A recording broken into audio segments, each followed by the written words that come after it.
I took a full load. Marco. Let's go. I gotta get the bag. More Marco. Remember, Marco? You know everything. Remember? Yep. Remember, Marco? You know everything. Yeah. Fuck yeah, you stupid fucking asshole. Folks, there's no easy way to say this. I need $5,000 today. There's no easy way. There's no easy way to go about it, but it is what it is. Got a new bill from my lawyer, not yesterday, the night before last. And, yeah, it's amazing. It's amazing. It's absurd how expensive lawsuits are. But I got two invoices. One was for $600. One was for close to... no, not even close to. It was more than $1,300. So close to $2,000. This has been a pattern in my life, ever since I started working as a teenager and like having bills to pay, even if it was just small stuff starting out, car insurance, gas. And it always felt like as soon as I get a little bit ahead, as soon as I'm something big comes like a meteor came in like a wrecking ball, comes out of nowhere to uproot the progress. So, yeah.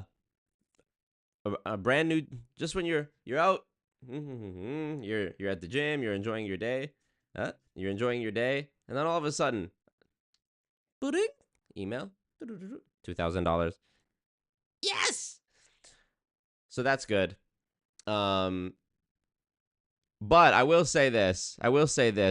If we as the cult collectively, thumbs up the ting. Thumbs up the ting. And if we all do our part, if everyone watching this, let's say 3,000 people watch this, maybe it'll be more, maybe it'll be less. If everyone just dropped $1,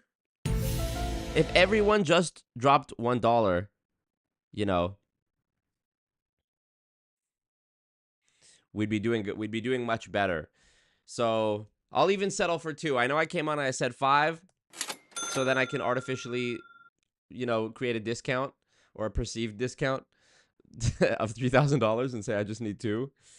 I mean, 5 would be great. I still have, this is just for one lawsuit. I still have other lawsuits that I need money for. So yes, I thought, I'm not going to stream in the morning. I don't know. It's late. I just streamed the day before yesterday doing that debate with Ray. Everyone's exhausted from that. I'm probably not going to wake up in time anyways, blah, blah, blah. And then as though God's light itself shone on me.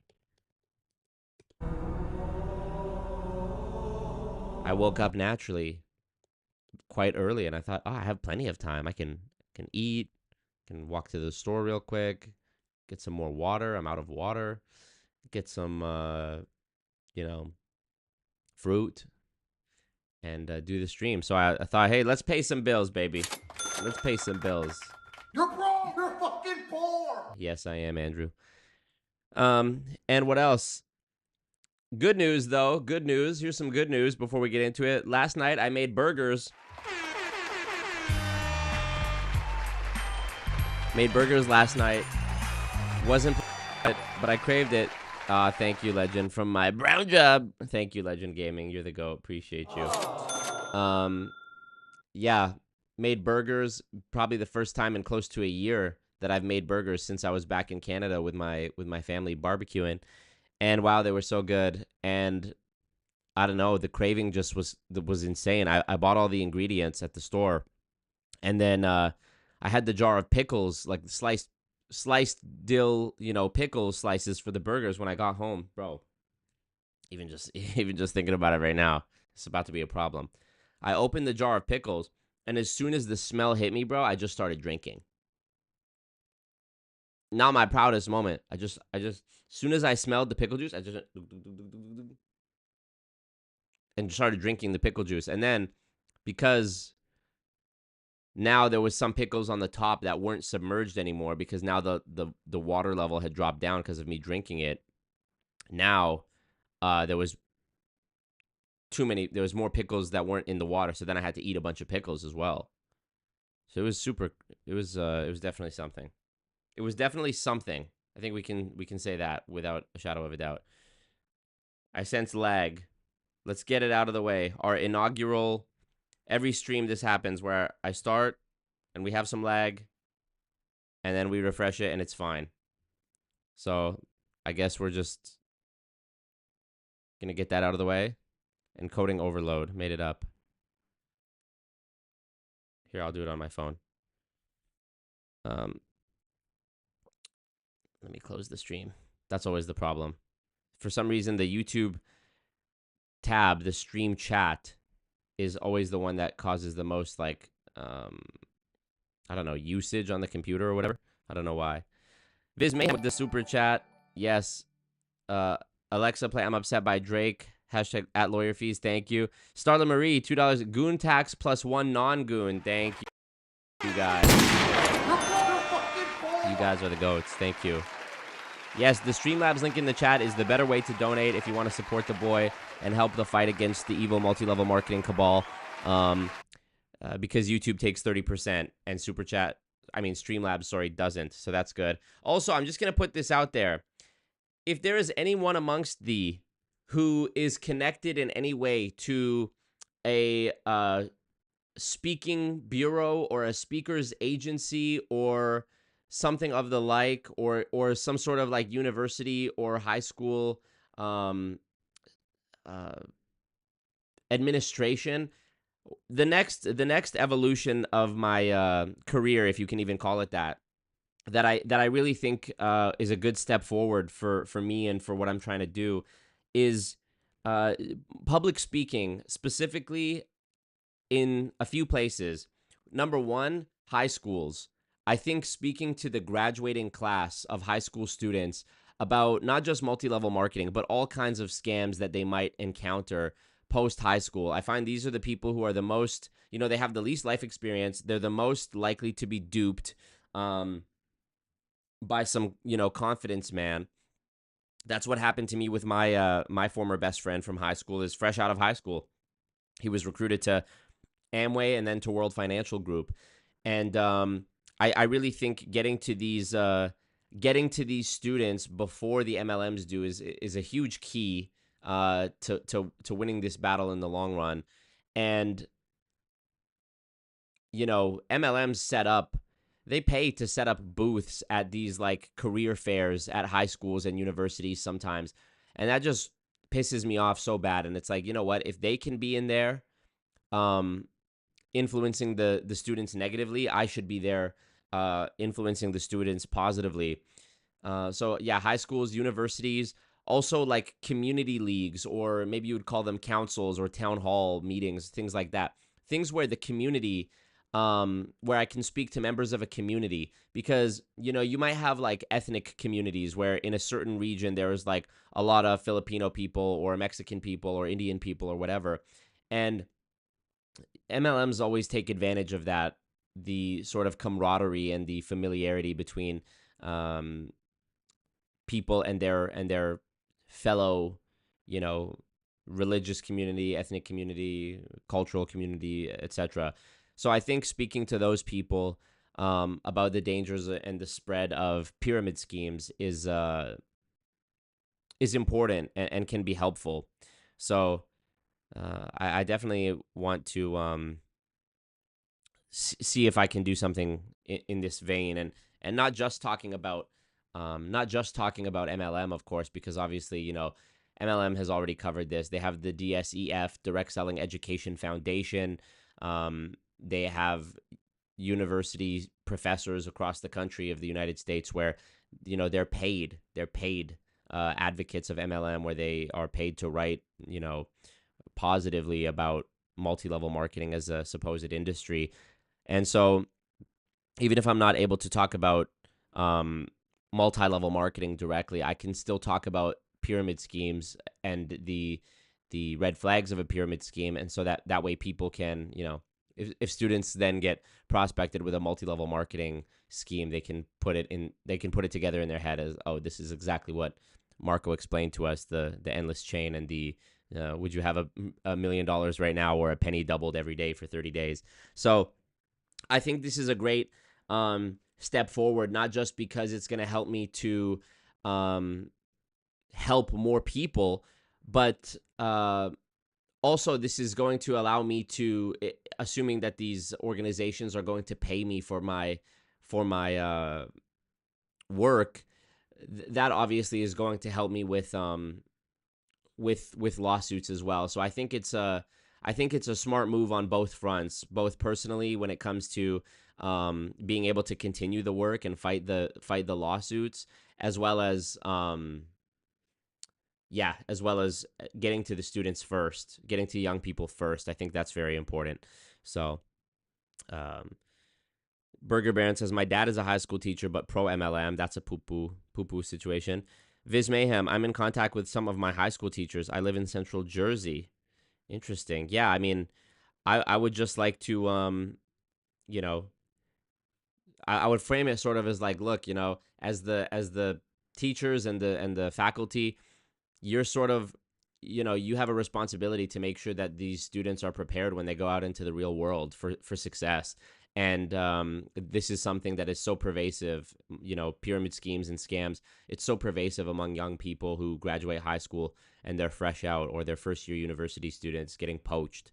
So, you know, I want to help. You know, I think it would be of great value to the school and to your students to have somebody come in and talk to them. You know, we have people, when I was in school, we had people come in and talk to us about the dangers of drugs, you know, safe sex, you know, not the dangers of safe sex, but, you know, that you should practice safe sex, you know, drugs, alcohol.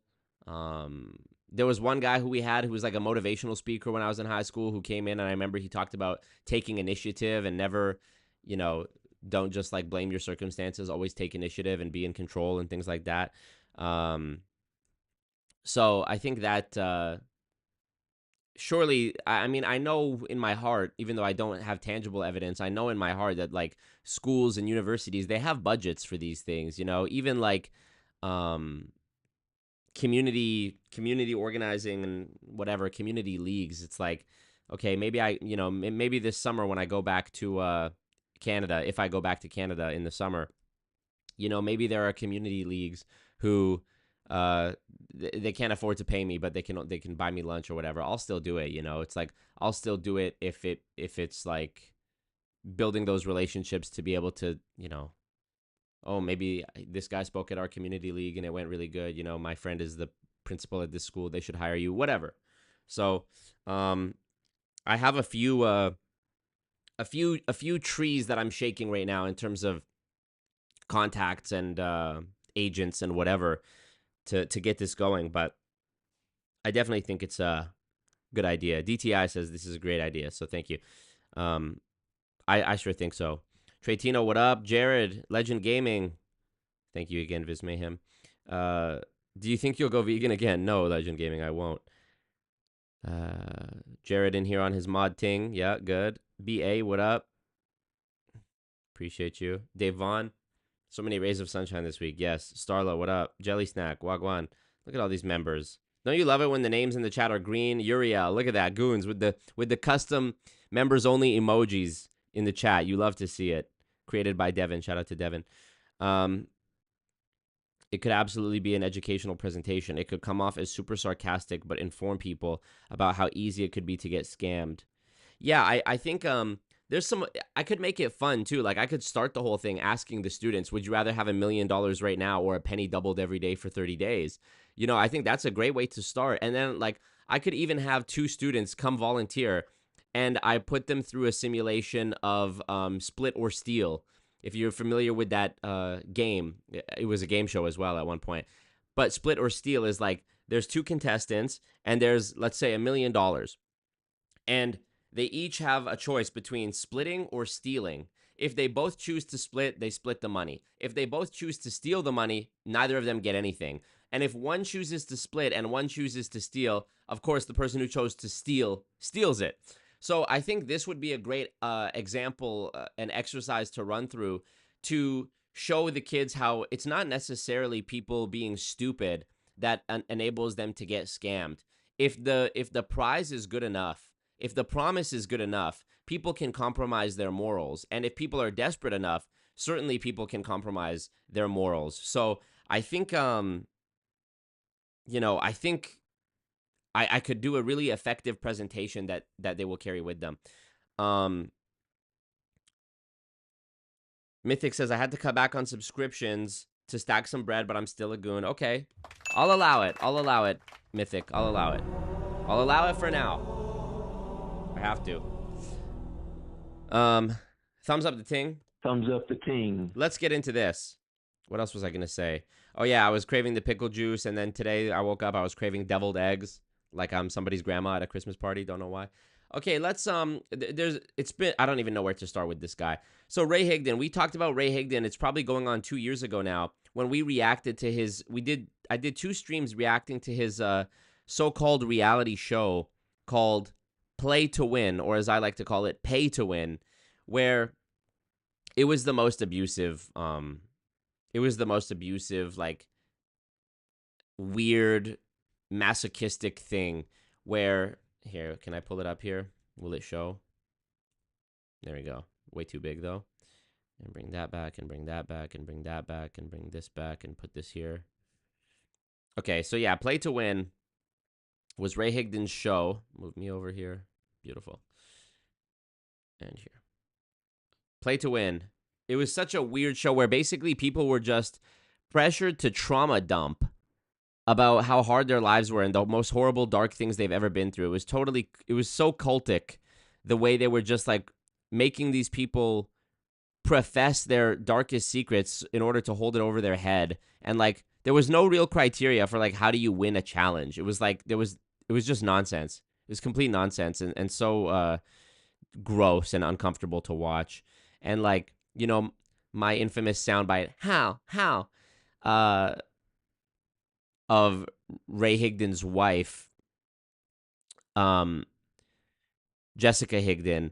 She's like, you know, one of the contestants is giving some spiel about how she plans to persevere and, you know, step into her greatness or whatever nonsense they'd be talking about. And Jessica Higdon's like pressuring her, like, how are you gonna do that? How are you gonna do that? It was just so obnoxious. So obnoxious. So Ray, in the last 2 years, has gone through something of a transformation, which we can see in the first line of the description here. I help business owners increase their profits while putting God first. Now, the God narrative or the God angle is something that Ray, it's new for him. It's new in the last, like, 2 years, I would say, that now he's a man of Christ and he's a preacher now.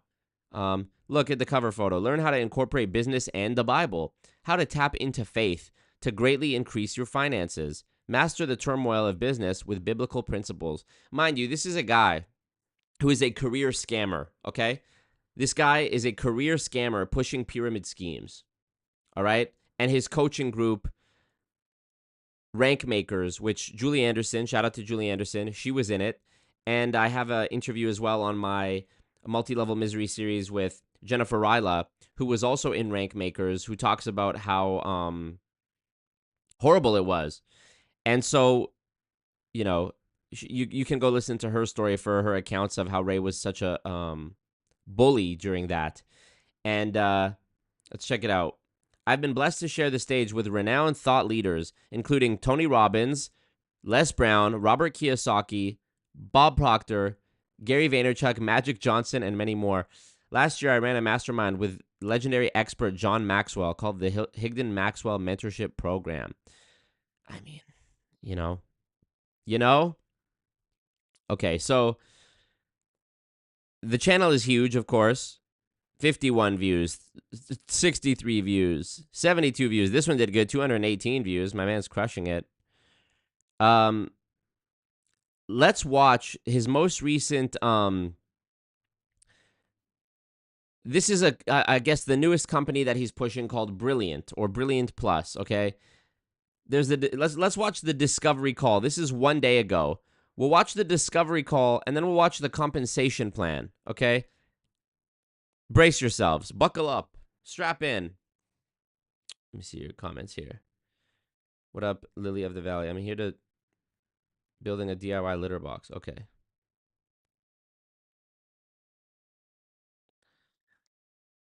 Yes, teachers can be very pro MLM due to low pay. Same with like nurses and nurses, teachers. Anybody who's underpaid, really. My old high school teacher who taught me social studies, which is basically Canadian history, she is in Rodan and Fields, and a girl I went to high school with is in what's it called? Monate, yeah. Viz Mayhem says, I think your personality type would mesh extremely well with the staff and leadership, and especially the kids at my high school. My town is deaf on the upper middle class, and I know it would have a budget for what you're proposing. Yeah, definitely DM me, bro. I would love to do that. I'll even cover my own travel. How about that? I'll even cover my own travel. I just need to get some bread in that USD, you know?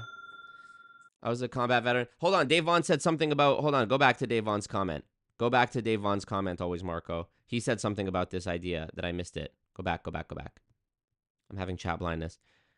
Contestant, I was a combat veteran and faced the worst things you've ever imagined. How? Exactly.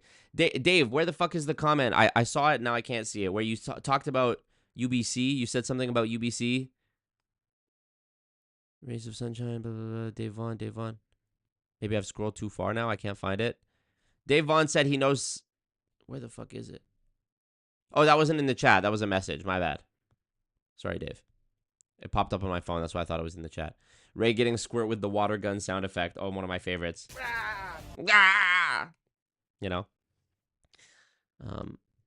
Okay, let's check it out.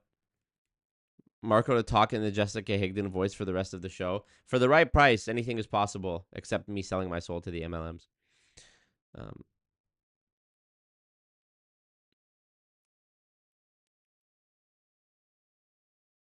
Isn't brilliant the subscription for learning? This is different.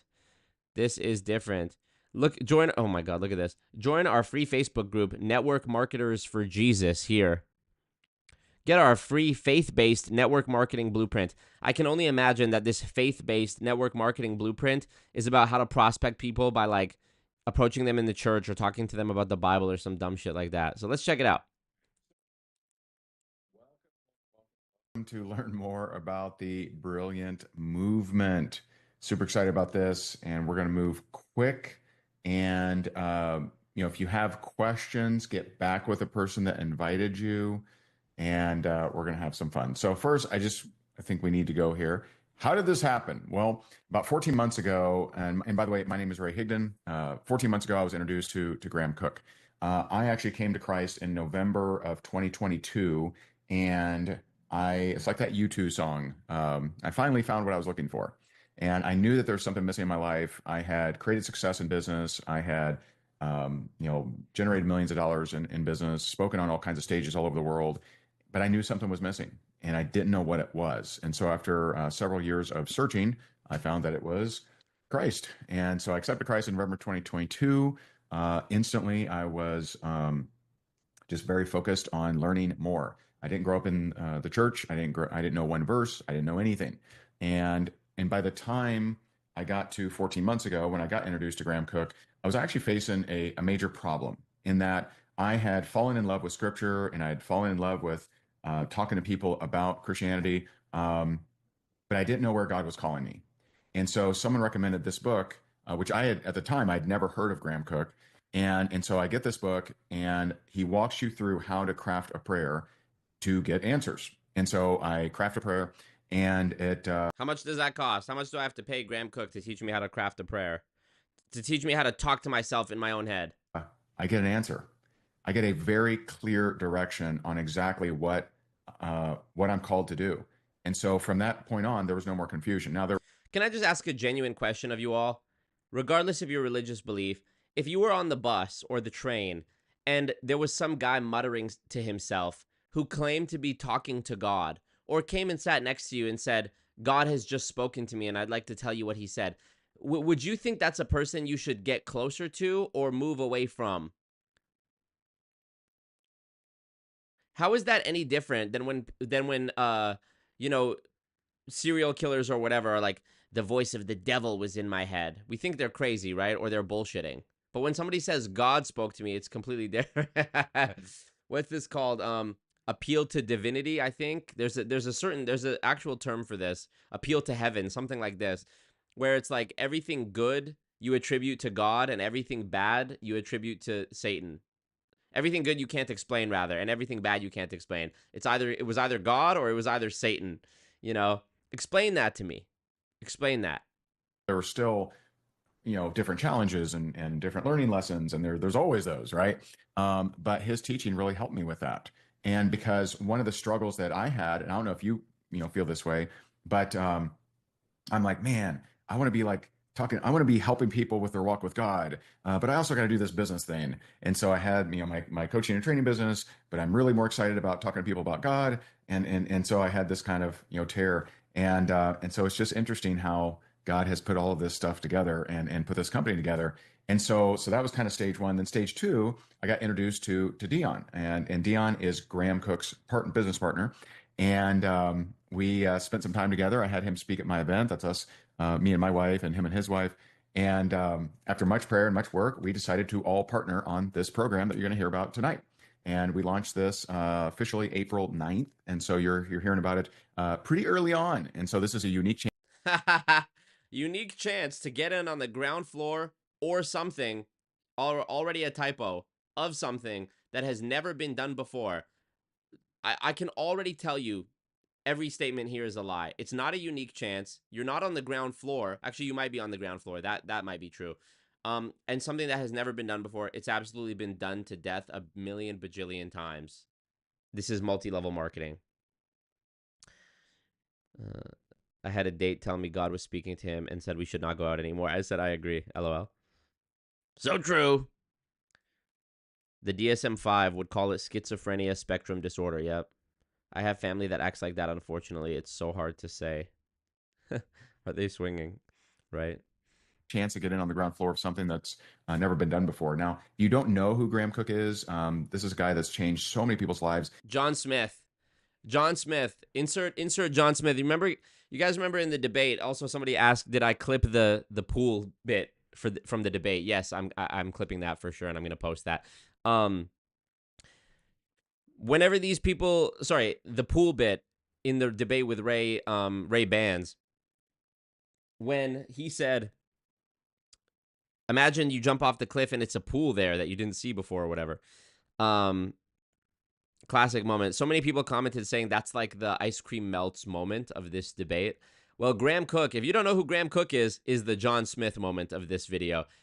Every MLM has these like, and now bringing to the stage, leader of our global blah, blah, blah, blah, blah, blah, blah, double, quadruple, black, diamond level rank, Pegasus, unicorn, business, double, entrepreneur CEO, John Smith. And people's fucking faces are melting in the audience. They're crying. They're like screaming like this guy's a celebrity. Who is it? Who is he? I never heard of you. That guy could literally the next day after being like, literally worshipped at one of these MLM events, could go to the mall and nobody would recognize him. Not one person would know who he is. And it is such an honor to me to introduce people who've never met Graham or never been through any of his courses or conferences or anything like that. It's a real honor for me because I know how much he helped me in my walk and helped me better, get better answers in prayer, helped me have a better relationship with God versus, I think a lot of people really struggle with these, religious type rules and that kind of stuff. Where I'm on Team Graham, and I believe God wants a relationship with us. Anyone else agree with that? If God wanted it, why doesn't he just have it? Also, how do you know what God wants? Isn't he all powerful? Doesn't he know what's going on inside your head and your heart at all times? Isn't he omniscient? So what do you mean? We have the choice to deprive him? I mean, it just doesn't make any fucking sense no matter how you slice it. And so Graham, he's been doing this for over 40 years, speaking all over the world, helping people, learn their identity in Christ, their walk with Christ. And it's just been a really, really incredible learning from him. And he's just an amazing individual. Now, Graham and Dion's company is called Brilliant Perspectives. Brilliant is a movement of kingdom activators. And we have partnered to bring you this brand new concept that allows you to spread the message and share in the blessing. And so remember how I told you that 14 months ago, I was kind of struggling with, man, I really love ministry and I love talking to people about Jesus, but I also got to do this business. Well, now I can do both. It's great. It's really awesome. And so we're here to share with you this ambassador program that will help you be able to spread the message, share the blessing. And this isn't just spreading the word of God or spreading the gospel. This is sharing Graham's very unique content and very unique insights into how to have a better walk with God and how to have your identity with Christ. And it's just really amazing. And so there's a lot of resources I'm going to cover quickly tonight. The main resource is the app called Brilliant Plus. And Brilliant Plus, it's actually been out for over 9 years. And before we ever launched this as having any kind of income opportunity, we had over 6,000 paying members in 72 different countries that were already enjoying the app. And so it's just continuing to grow. It's just been really cool. And there's a lot of benefits about the Brilliant Plus app. My wife Bro, and I are in it I can't wait till he gets sued by the actual learning app Brilliant. every single day. We've been in it every single day for quite a few months now, and I'll share just a few of the different highlights of this. Now, some of you may have just been on the member orientation that our good friend Jalen just ran. She does an excellent job. She's also one of the voices in the app, and she walked I think there was about maybe 40 of us on there. She walked some people through the app and Okay, some of let's the see. different What's the benefits, opportunity? speeches he gave, and Okay, it's basically Amway Tools. It's tapes. An app that has 600 videos.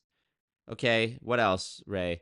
Daily routines, sleep meditations, 50. Okay, so it's the Amway app. Whatever that name of that app is, somebody can remind me. The combo of transformation through the fruit of the spirit and developing your destiny. Bro, shut the fuck up. I met this girl last year in Asia.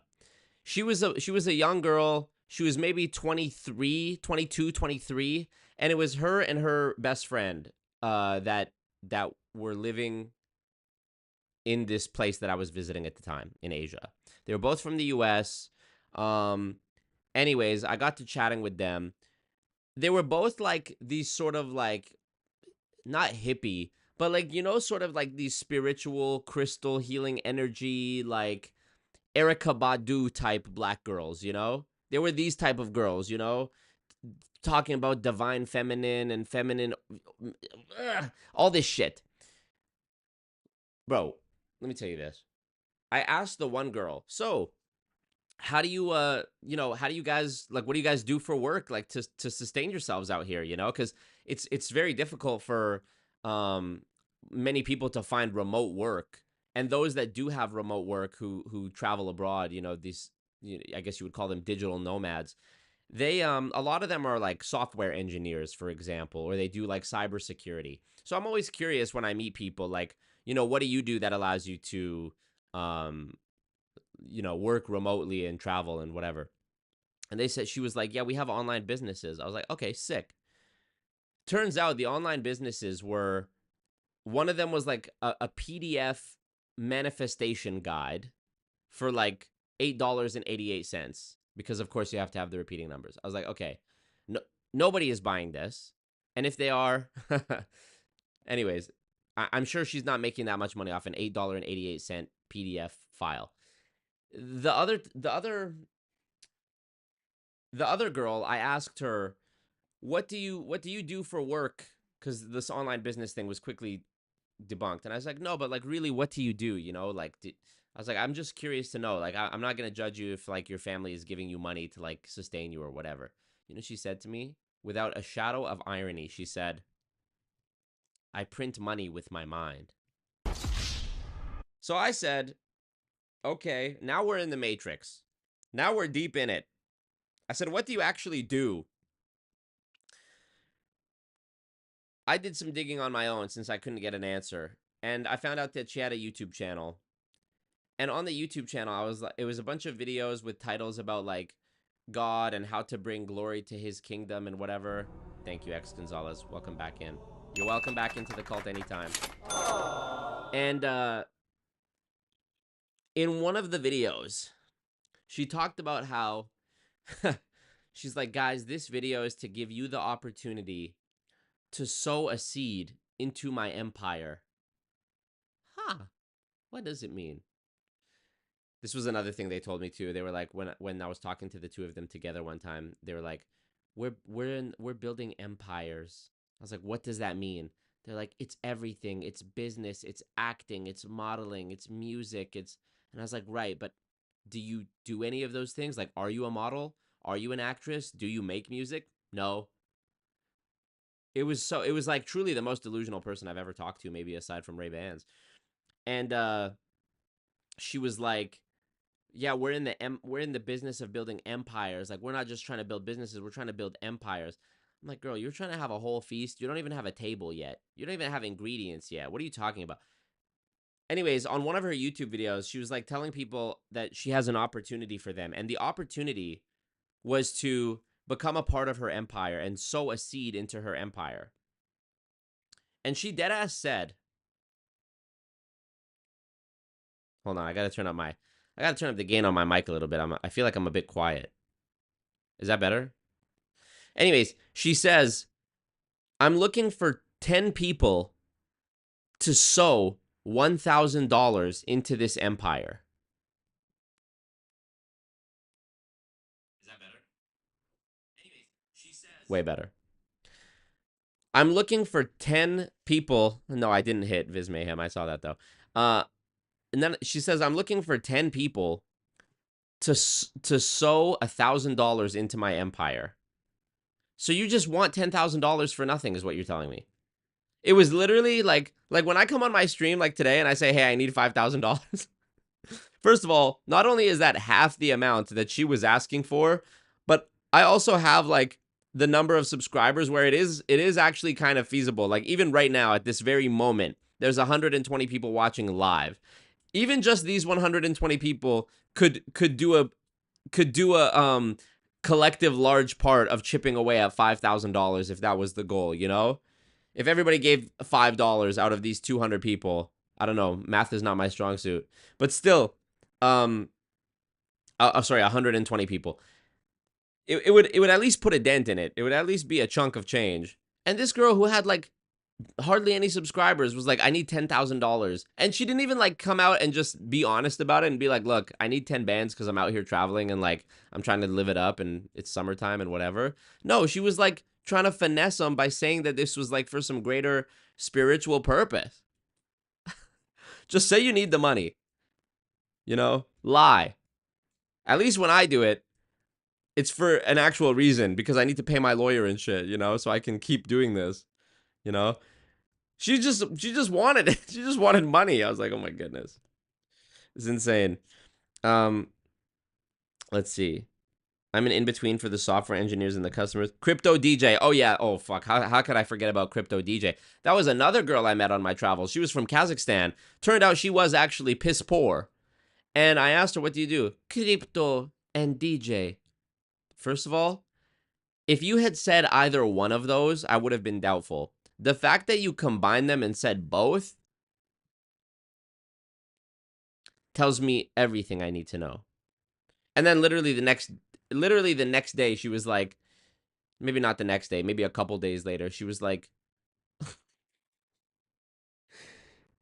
she was at the time I was staying in this apartment and it had a spare bedroom. I wouldn't quite call it a 2-bedroom because the second bedroom was basically a fucking closet with a bed in it. Like that's all that could fit in there. She was like, can I stay with you for 1 month? I was like, what the fuck? You just told me you're doing crypto and you're a DJ. Like, don't you have money? She's like, because I have some problem with money. I was like, oh my God, what have I gotten myself into? I've just met this girl. And I'm not even like, she's only asking me this. I don't even know her like that. She's just asking me this because she knows I have the extra bedroom. But still, it's like, just because I have it, am I obligated to give it to her? Especially like, you're a stranger. I don't want you sleeping in the same place as me. And I don't barely know you. What, you're gonna, I don't know. That's weird. A stranger sleeping in the next room? Like, I'm gonna wake up, all my shit's gonna be gone. I'm gonna wake up and you'll have, you'll have slit my throat or something. So I was like, I don't even know why I'm getting into this story now or how I got here, but can I stay with you for 1 month? No. But if it was you, if you need help, I will help you. I love when girls do that shit. I love when girls do that shit. But if it was me, yeah, well, guess what? It would never be me. I would never put myself in the situation where I have to ask, of all people, a girl I've just met, if I can stay with her for a month.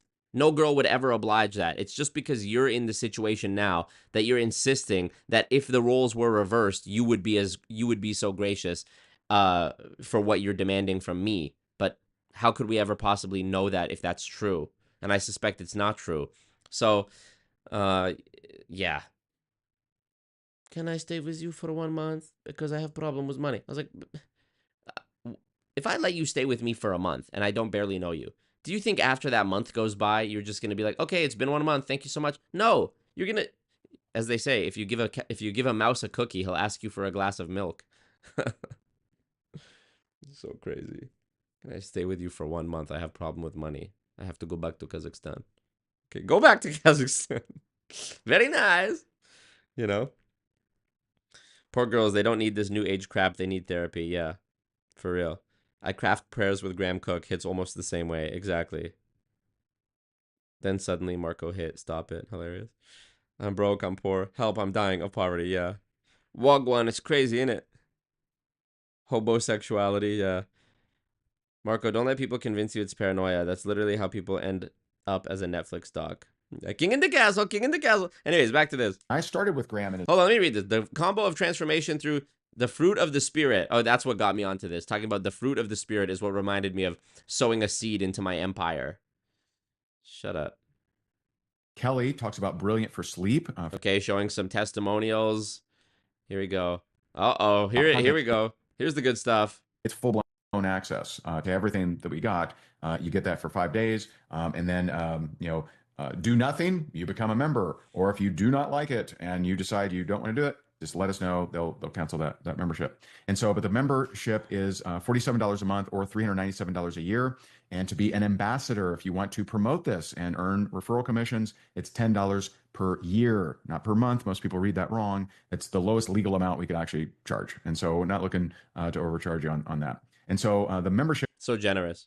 covers Brilliant Plus, the app that I've been talking about. Events, we do several virtual events every single year. You get free tickets to that as a member. Gatherings, now that's a monthly gathering where Graham Cook is live with us, and he just always has amazing insights. And then there's small groups. There's up to 50 small groups that they do these sessions covering and diving deep into the content of the app. A lot of times they're 12-week sessions, and so it's just really, really cool. The ambassador allows you to promote the movement and build your impact and income. And so the app, which I've mentioned quite extensively. This is such bullshit. This is such a bad business idea. And the annual brilliance of Can't wait till we get to the actual MLM part of it. Weekly Zoom call. This is not value. training on how to grow your impact and income. We're actually tomorrow, for those of you who are ambassadors, we're doing our latest ambassador training at 3 p.m. Eastern. That's on Friday. But I will give you a spoiler alert. Next Tuesday starts our weekly schedule of every Tuesday. Lowest legal amount. What do you mean? Couldn't you give it away for free if you wanted? You could make it $1 a year. What are you talking about? You could do anything. We're going to be doing those ambassador updates and trainings and Full-blown access to prayers in your ears. I'd rather have full-blown I'd rather have full-blown something else. and also doing a call just like this. And these referral commissions, we actually A brilliant debit card. Oh, I can't wait. I can't wait to see the contract agreement on the debit card and see the fees. you have the option of getting your See the interest. brilliant debit card, which I'll show you here in a minute. It's really fun. Speed of Want to know how we'll pick future countries? Oh, look at that. a marketer, and I help design Jane D. cardholder. Should have said John Smith. this with the team. I wanted this to be a marketing tool. And so if you look, it doesn't look like your normal kind of card, and it says, brilliant, see yourself the way God sees you. What do you mean a marketing tool? How often do people see? Are you going to be waving around your Visa? How often do you actually see somebody's card? Especially if they don't just use Apple Pay anyways. Like I feel like most people now just use Apple Pay. They put their shit on their phone. What are you talking about, Ray? Make it happen. Now, you can refer an unlimited number of people to join, and they also get to spread the message and share the blessing. Share the blessing. Okay. Someone to experience the movement for 5. I'm waiting to see the compensation plan. We're about to see it. We're about to see it when we go watch this next clip. God first. His shirt that says God first. I love it. Okay. Now, what's wild about that is, think about it. That's like 8 out of 10 people that take this free trial end up becoming paying members. That's pretty amazing. If they great. if you've never experienced the content, you're probably not ready to talk to anybody about it. Like, go experience the content first. And like, see, is what Ray's saying, is it real? Is it true? Like, get into I'm in the content every day. My wife is in the content every day. It's amazing. You know, I can access any content that I want. I love his content. His content has helped me so much. Take a shot every time he says content. I converted 15%. Okay, invite 6 people a day to the free trial. Oh my God. At the end of month 1, at only 15% conversion, you have 25 customers. 6 people a day. Okay. Now, I just shared with you that in our... I love this hyper idealized version of attainability that every MLM gives. Like him saying, if you just invite 6 people a day and you get a 15% conversion rate for people signing up, that's 25 customers. Okay. 6 people times 30 days. That's 180 people in a month. Most of us don't even know 180 people. If you went through your following on Instagram and went through to find 180 people to advertise this to and try to get them to sign up, how many of those are actually people you've talked to in the last year in some form? Probably not a lot. Even after this first month of inviting 6 people a day, you would have easily tapped your entire warm market of contacts, and probably more than that. And where are you getting this number? 15% conversion. How do you know you're going to get that? What makes you even think you're going to get 15% conversion? You know? You have 25. This is like when, what was his name? The guy, why am I blanking on his name now?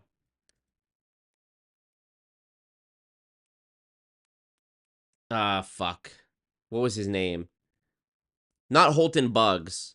The guy from, I did a stream on him. He had the coffee company, and he had the, fuck, what was his name? I'm scrolling through my streams now. Where was it? This was a really good stream, actually, where he was talking about, like, when the FTC sued him, he was trying to make it, like, a racial issue and being like, yeah, they're coming at me, and I was like, hands up, don't shoot, and he was trying to make it, like, a Black Lives Matter type thing.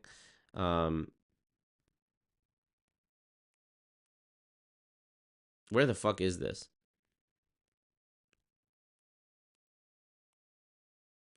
Not Febby. He was actually a guy who, like, did get in trouble from scamming. Good Lord, where is it? I'm gonna find it. I've done a few streams on Ray Higdon. I've done 2 reacting to his show, and I've done one called Meet Ray Higdon. Slopping Hogs guy, yes. What was his name? I'm gonna feel like such an idiot when I remember it, because he's like quite a prolific scammer. Jay Noland. Thank you, me. Thank you to me. Marco. Jay Noland. This reminds me of when we watched Jay Noland pitching, I think it was Organo Gold or one of these coffee MLMs. Jay Noland was saying, if we just get 5% of the market share of this multi-billion dollar industry, that means we'll make $500 million or whatever the amount was. And it's such a ridiculous... I went over this exact premise in my video about Sylvester Stallone and his wife's MLM company called Sirius. I think that was such a great video. I put so much fucking work into that video and like the editing and everything. That came out 6 months ago. I really was disappointed with how that video did. 32K views in 6 months. I mean, you know, it's not a bad amount. I have videos that do less than that, but I'm basing this off of like how much effort I put into it. I put so much work into researching and like scripting and editing that video. I thought it was such an excellent video. Anyways, I talk about how this idea that you in an MLM company with whatever the product is, in the Sylvester Stallone and his wife one, the main thing was like skincare and cosmetics, right? Cosmeceuticals, as Sylvester Stallone's wife called them. Not pharmaceuticals, not cosmetics, but cosmeceutical. It was like there was an implied medical effect. But I talked about how if you are a skincare company, let's say you're a new skincare company today, you realize that you're going to have to be competing with all of the major ones, L'Oreal, you know, whatever the fucking names of the big brands are. I don't know. Even like influencer brands. Like I know Hailey Bieber has a brand. Kylie Jenner has a brand. It's like, not only are you competing against all these other people, if you join an MLM that is supposed to be selling these products, consider that these MLMs are very strict about how you can advertise it. Okay? They don't do traditional advertising. They don't sell the product at the main points of purchase where people buy these kinds of products. They don't sell it at Target, Walmart, Costco, you know? So it's such a fantasy to be like, well, if we just get 1% of the market share, think about coffee too. You know, coffee was one that Jay Nolan was talking about. You think you're going to compete with Folgers? You know, the bigger an industry is, it actually means it's harder to penetrate, not easier. You would have convinced me more if you had said this is a $10 million industry and we have you have a much better chance of stealing market share from an industry that only has 10 million, it's only worth $10 million than you do billions and billions. Billions and billions. But people just get blinded by the number and they think, oh yeah, well, I guess that's reasonable if we just get this amount of people. But it's like you're competing against companies that are industries of scale. Folgers, you know, Maxwell, whatever it's called, Maxwell House or whatever the fuck. Nescafe, you know, Nestle. You're going against Nestle. So it's just amazing. And then we're seeing the same thing applied here with Ray. If you just invite 6 people a day, leave me alone. Never make me one of your 6 people. How about that? Jesus bless my ATM. Yep. $47 a month to convince yourself how to pray right is insane. You know what's insane? You know what's insane? Is 142 people watching and only 65 likes on the stream. That's what's insane. A bunch of traitors. What you were about Traitors in the chat. real. The participants are not Lurkers. actors. They are actual. Did you know it's free to click thumbs up on the thing? Okay, here, let's go. In our testing and tracking and all that over 14 months, we got it to convert at 79%. But let's just say you get 15%. So 15% of people that take a free trial end up becoming customers. Well, at the end of month 1, you'd have about 25 customers. But you know what? I feel like that's a little too optimistic. So let's say you took some days off and you only reached out to about half that. And so you had 12 customers. Even still, if this was so easy, I mean, any of us who have tried to start a business or sell anything, imagine, bro, even girls that like do nails and eyelashes and shit, it's not so simple. Even for things people already want, you're advertising something here, Ray, that people don't even know if they want. You have to explain to them what it is and sell them on it. If a girl tells another girl, hey, I'm doing lashes now, there's no explanation needed. It's like, okay, I already know what this is. This has the additional hurdle of having to explain to people what it is. So at the end of month 1, you got 12 customers.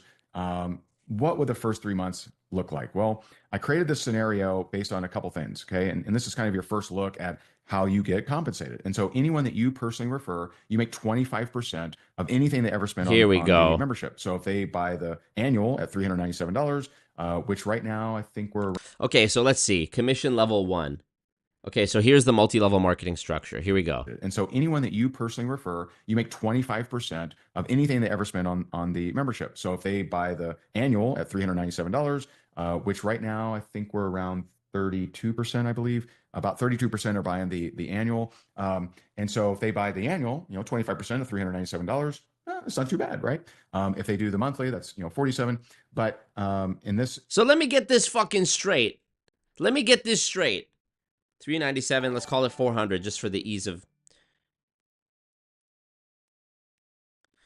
You'll make $100. So I have to get somebody to give Ray Higdon $400 in order for me to get $100. I can't even begin to imagine the list of things that I could sell for $400 where my profit margin would be higher and I wouldn't have to give Ray Higdon the bulk of it. On top of that, Ray Higdon, how are you justifying this price for...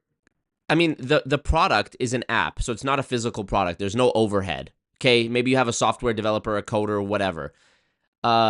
That's minimal. There's no breakage involved. It's not a physical product. It's a virtual, it's information, right? It's videos and sermons and whatever else, Graham Cook. How on earth can you justify this? $400, let me actually do some quick math. $400 divided by 12 months, $33 a month. So you're telling me, Ray Higdon, that I'm going to pay more for this fucking app than I pay for Disney Plus and Netflix and HBO Max combined? Those things have raised their prices. So let's just say Disney Plus and Netflix combined. Interesting proposition. In this scenario, you're getting 25% on anyone that you refer. And, so you're introducing about 12. At the end of month one, you have about, 12 people. And that's a monthly income, month in, month out of $141. Month two, you start to act. Hold on, did I miss something? Did I miss a donut? Sometimes, dude, I don't know what's going on. I have the volume on my laptop not super loud, but sometimes when I'm listening to like a video or reacting to a video, I literally don't even hear the donation like notification. I'll like see the thing. I'll see the meter change and I'll be like, huh? I didn't hear that. Or somebody will like gift memberships and I won't hear it. Okay, Lily of the Valley. Here we go. Lily of the Valley drops a super Streamlabs. We love it. We love it. We love it. Thank you, Lily of the Valley. She drops and she says, sorry, it's not much. It's my last $2. LOL. Don't ever give me your last $2.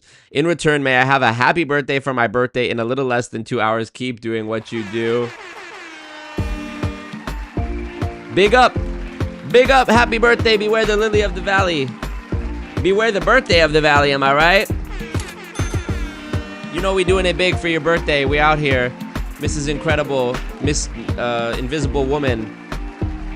You love to see it. I got you. Happy birthday. Appreciate you. Okay. Here we go. Your people. And the way that I calculated this is... Okay. Hold on. So he's breaking down the math to show you how much money you could make. Okay. So if you recruit direct people, you get a 25% commission. If you get 20 people per week, how does this make sense? Okay, so 20 people per week that you're prospecting, 12 actually buy, you're making $141. How does that work? I thought I'm getting 25% of 400. Oh, I guess if they're buying it monthly, it doesn't make any sense. And that's a monthly income, month in, month out of $141. Month two, you start to activate, your people. And the way that I calculated this is, we calculated it as if anyone you ever refer or is ever in your team never prospects more than one person a day, never invites more than one person a day to the 5-day free trial. So no one ever invites 2 people a day to the 5-day free trial. Everyone only offers it 1 a day. Okay. Now you could argue and say, well, some aren't going to offer it at all. You're absolutely right. I believe some will offer 2 or 3, but we're just saying no one ever offers more than 1 per day. Well, at the end of month 2, you're at about $500 a month income. And end of month 3, all right, over $1,300 a month income. And by the way, that is assuming 0%, despite our current, I believe, 32%. This is saying 0% actually do the annual. So we're at $1,300 a month, monthly income rolling in. And one number I want to point out, because this isn't just about making money. There's a lot of ways to make money. There's a lot of things that, there's a lot of things I've sold over the years and different things. I want you to look at the impact. 324 people. What would that look like? If you actually were involved in 324 people drawing closer to God and finding their identity in Christ and actually, getting answers in prayers. It's actually a genius move from Ray Higdon. He's found the one MLM product that could potentially be cheaper to manufacture, less verifiable and unfalsifiable than anything else, more easily mass-produced and white-labeled than protein powder, granola bars, essential oils. He has found the perfect product that he can never get in trouble over from any regulator, FDA, FTC, SEC. It is simply a connection with God. The product here is your relationship with God. It's fucking genius. It's so stupid at the same time, but it's also genius because I can already see how this exact pitch has been tailored. So for example, if this was someone in Herbalife pitching this, they would say, think about the impact of you helping 324 people to get healthier through our products. Every MLM has this amazing justification. I talked about this with Bridget Reed in my interview with her that came out last week, the author of Little Bosses Everywhere. Check out Little Bosses Everywhere. I said to her, every MLM has these funny little justifications for why what their product is so essential. And if it was hair care, they'll say, well, this is essential and there's justification for buying this month after month because you always need shampoo. Your hair never stops growing, blah, blah, blah, blah, blah. If it was, Herbalife powder, they say, oh, well, we're promoting healthy lives and this is supplements and whatever. This is healthy. We need it all the time. Your health is important. It's always going to be important. They do this all the time. Oh, coffee. We're selling coffee. Well, everybody drinks coffee every day. And, we need coffee. And the Starbucks is so successful and blah, blah, blah, blah. Literally anything they do. Oh, the foreign exchange. Well, when you go to the airport and you go to the foreign exchange thing to exchange the currency, that's basically what we do. And you see how essential it is. That's why every airport has it. And they all have these little justifications for why what it is they do is so necessary, supposedly necessary. And here Ray is giving you something that is, it's totally subjective. It's totally subject to your belief. There's a great saying that I love. That which can be claimed without evidence can be dismissed without evidence. As I said to Ray Bands during our debate the other day, I said to him, I don't believe anything. I believe what I know. I believe 2 + 2 is 4. I believe, if some of y'all caught this moment when I said to him, I believe 1 + 1 is 2 because I can demonstrate it. And he said, I believe 1 + 1 is 11. You're making a great case for why you're crazy and for why you applying belief to things, blind belief, is so stupid, as opposed to what you think it's making, how you think it's making you look, which is like, I don't know, wise or spiritual or holier than thou or something. I don't know. It's truly remarkable. Big claims require big evidence. Big claims require big proof. Okay. And the burden of proof, let's not forget, is on the person making the claim. There's something called the appeal to ignorance fallacy. And the classic example of this is an atheist says to a religious person, can you prove God exists? And the religious person, of course, they can't prove it. So instead they respond and they say, well, you can't prove God doesn't exist. Well, it's a fallacy because, of course, you can't disprove a negative. I also can't prove that fairies don't exist. I'm pretty sure fairies don't exist, but I'm sure there are folks out there who believe that the fairies only pop up from the grass when I turn my back, and they're so attuned to being able to know when my back is turned that they're only visible when my back is turned. I can't disprove that either, but it's not a reasonable conclusion to come to that fairies exist just because I can't disprove it. We go back to the person who's making the claim.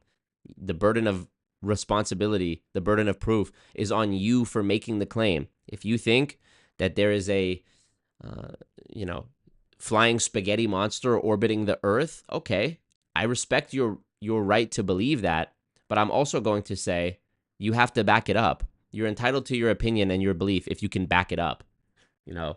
Everyone says, oh, well, you're entitled to your opinion. I actually don't agree with that. I think you're entitled to your opinion if you can back it up. If you say you have an opinion about something and I say why, don't ever respond and be like, well, just cuz. No, we're not doing that. By the way, it's all about perspective. Well, it's not. It's not. The burden of proof is on you. And just like I'm sure religious folks would not take kindly to me saying, did you know Jesus's favorite color was purple? Even as something as innocuous and harmless and nonsense as that. I'm sure they wouldn't take kindly to me making a claim about the life of Christ that I couldn't back up. They would say, oh, well, how do you know? Blah, blah, blah. I say, oh, well, I don't know. You can't prove that it wasn't. You can't prove that his favorite color wasn't purple. It's just nonsense. Just complete nonsense. Like, that would be absolutely astounding. by the way, that's bigger than the average church. The average church in America, at least, is about 100 people. And that is with you sending 20 links a week for 3 months. Not bad. Not bad.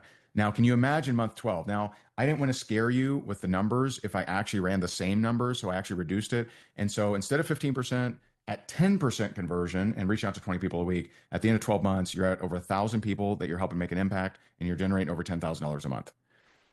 That's kind of wild. That's wild. Now, the thing, so I always like playing this kind of devil's advocate kind of thing. Well, what would prevent this? You quitting, you not talking to people, you having one person say something mean to you and you deciding it's not going to work. You know, I can just tell you, I read a book many years ago called Go for No. And in that book, to me, just made sense. And so I set a goal of, okay, if you know, go for no, and going for no reduces your resistance to rejection and your reaction to rejection. And so I just decided, you know what, I'm going to set a no goal, because I know the more people I talk to, the more likely I am to get a yes. And so I went for 20 no's a day, every single day. Now that's absurd. Okay, no one does this. You know, just don't attempt this at home. But because I did 20 no's a day, I became the #1 income earner of that company, and changed my life, made millions of dollars with that company. Now, no one, believe me, no one goes for 20 no's a day. Not what I'm suggesting. None of you are going to do that. Thank you for the PayPal dono,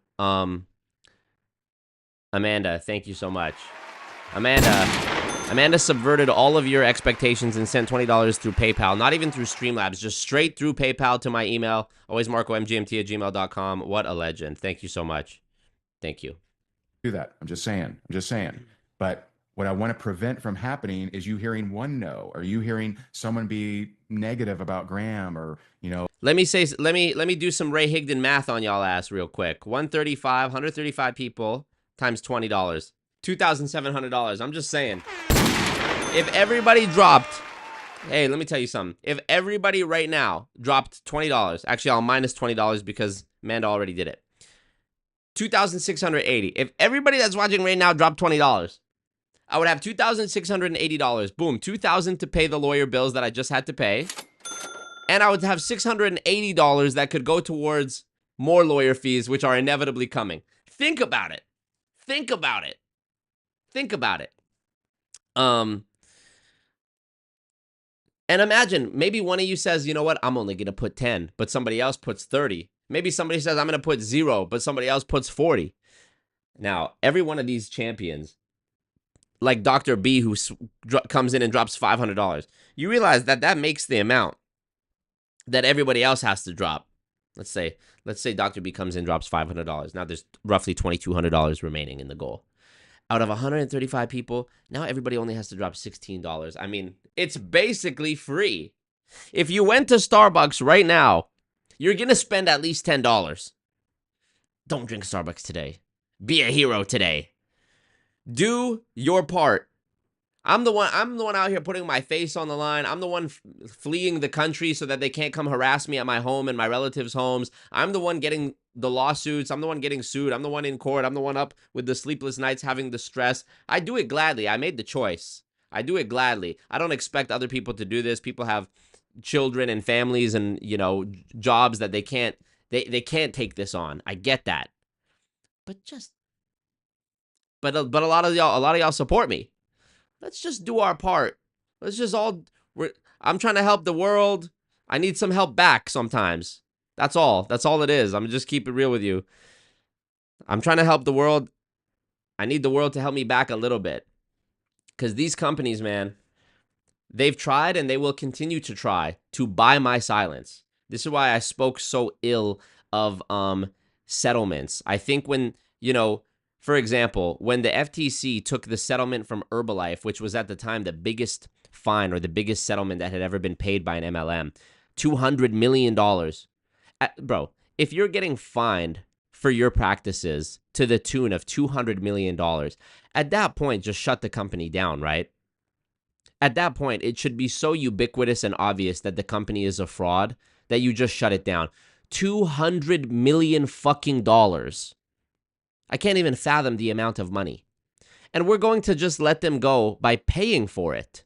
So let me get this straight. If I scam people successfully to the tune of $1 billion, and I end up having to pay a fine of $200 million, simple math tells me that I still have $800 million left over.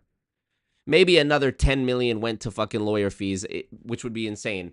If I hired an army of high-paid, expensive corporate lawyers, maybe I would manage to spend that much on lawyers. The fucking fact that this is a thing, you know, there's a quote, the only thing that is required for evil to prevail is for good men to do nothing. Come on. Bars. And, you know, I've had offers, I'm not going to say specifics, but I've had offers come my way to settle cases. I don't fucking settle. You know, Norman Osborn was by all accounts, a billionaire. His company Oscorp was a major weapons manufacturer for the United States military. I'm sure they had money. He lived in a nice penthouse mansion, whatever, in Manhattan, in New York. I'm sure he was a billionaire. Do you think Spider-Man, a broke college student fighting for what he loves, who goes through the shit every day and gets beaten up and, you know, whatever, the news talks shit about him, Jonah Jameson thinks that he's a menace. Do you think imagine there's a scene in the movie where Green Goblin, a billionaire, says to Spider-Man, look, Peter, I know you're Spider-Man. It is what it is. I'm a piece of shit. I sell weapons to the military. I'm the Green Goblin. Look, take $1 million. Your Aunt May is broke. She can barely afford to give you $20 for your birthday. Ursula Ditkovich is across the hall trying to make you chocolate cake and cookies and bring you a glass of milk when you got the Venom symbiote. Mr. Ditkovich is bothering you about rent. He hasn't fixed this damn door. Mary Jane, her acting career isn't going anywhere. She's working at a diner. You know, first she was into Flash Thompson, then she was into Harry Osborn, then she was into fucking John Jameson, J. Jonah Jameson's son. Literally, your boy, your mortal enemy from high school, your best friend, and your number one hater's son. That's who the love of your life has been trampsing around with. For some reason, you still want to be with the bitch, but hey, that's on you. Maybe she would. All those guys had bread. Maybe if you had some bread, 13 Canadian dollars and 90 cents. Maybe if you had some bread, you would be able to fix the situation. You know, Uncle Ben isn't there to support Aunt May anymore. He died. No thanks to you. She needs money. You need money. Mary Jane obviously going to start acting different if you get the money.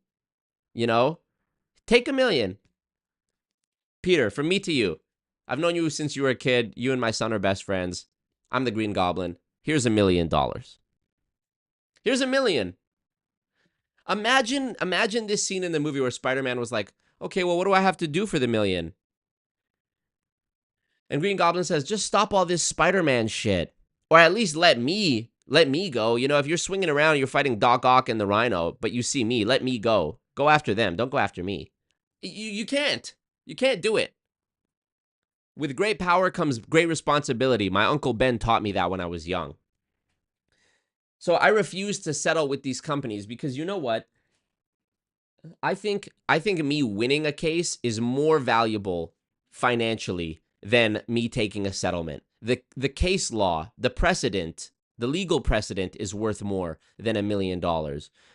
If that wasn't true, why would Herbalife pay $200 million to avoid being labeled as a pyramid scheme and be allowed to continue operating so that case file never passed into law and became precedent for prosecuting MLMs? They'll pay any price. Why did Amway pay? Amway has paid probably in excess of $100 million. I think there was that one case that we talked about, me and Bridget. Amway settlement 2010. 2010, they paid a fucking big one.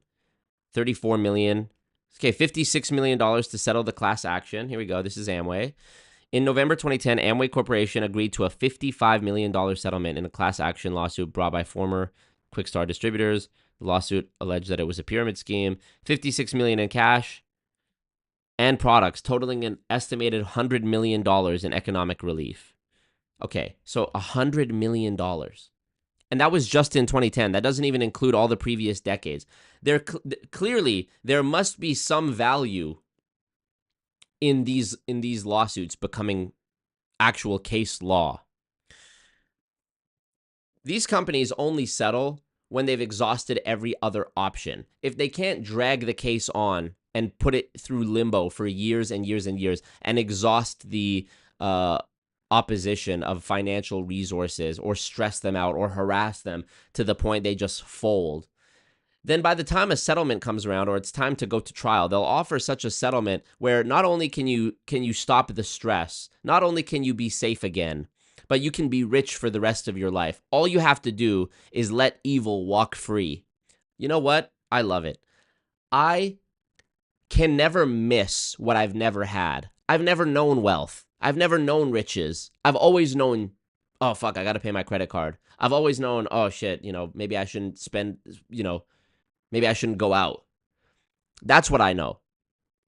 And I've always known, my Uncle Ben taught me, with great power comes great responsibility. And I'm one of the lucky few people in history who's had the ability to speak words that actually have an impact and make a change, and that when I speak, people actually give a fuck.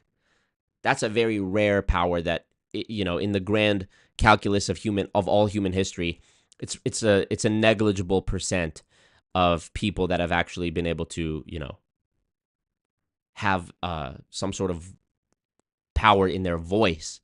So, and they know that. These companies know that. Otherwise, I would have never been sued to begin with. They only sue you when you actually become a problem for them, when the videos get enough views, when you're actually getting people to report them to the authorities. So, yeah, I mean, for me to take an amount of money, it would have to be such a ridiculous amount of money that it would allow me to continue this work on a much grander scale, which would eventually come back to destroy them anyways. But I mean, as I said, I can't miss what I've never had. And I would much rather the story that I tell about my life goes like this, that I was fighting for good and fighting for truth and justice. They tried to sue me. They tried to stress me. They tried to erase me. They tried to report my videos, get me taken down, have me deleted. They tried to sue me. They tried to silence me. And then they tried to settle with me. They tried to bribe me. And through all of that, I said, fuck you, fuck you, fuck you. And then I won, and I moved the needle forward, and I had case law, and now other MLMs were scared to sue me because they saw I had already beaten this massive one. And so I continued my work, and years went by of me growing my platform, growing my voice, getting people to report this company. Then I did another investigation next year, and I got people to report this company. And as time went on, the FTC announced more lawsuits against these companies, and more lawsuits, until the point where it became so overwhelming that every single company that was operating this multi-level marketing business was actually fraudulent. The evidence became so overwhelming. The lawsuits became so numerous, and the videos that I had done had become so widespread and so innumerable that something had to change. You can Google the Tobacco Master Settlement Agreement to understand something similar that's happened in history. And I think that's a much better story. When I'm 70 years old, I can say, yeah, I had a hand in this. I contributed to this.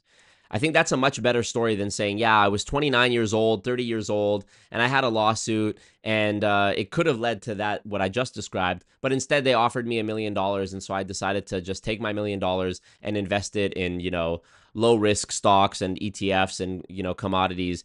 And, I just rode off into the sunset, and I got married, and I bought a house, and I had kids, and I just, chilled for the rest of my life and retired at 30 and had no purpose beyond that. No. That's not a good story. And let the Green Goblin keep doing his thing, and let more people get scammed. And by the way, me taking a settlement undercuts my entire reputation as a fucking advocate. Because if I'm alleging that all these companies are pyramid schemes, which I am, and if I'm alleging that their money is effectively stolen money, it's ill-gotten gains, it's money that they received through deception and lies, then what does it say about me to take that same money as a settlement? If I believe the money is stolen money, well, now I'm just the beneficiary of stolen money.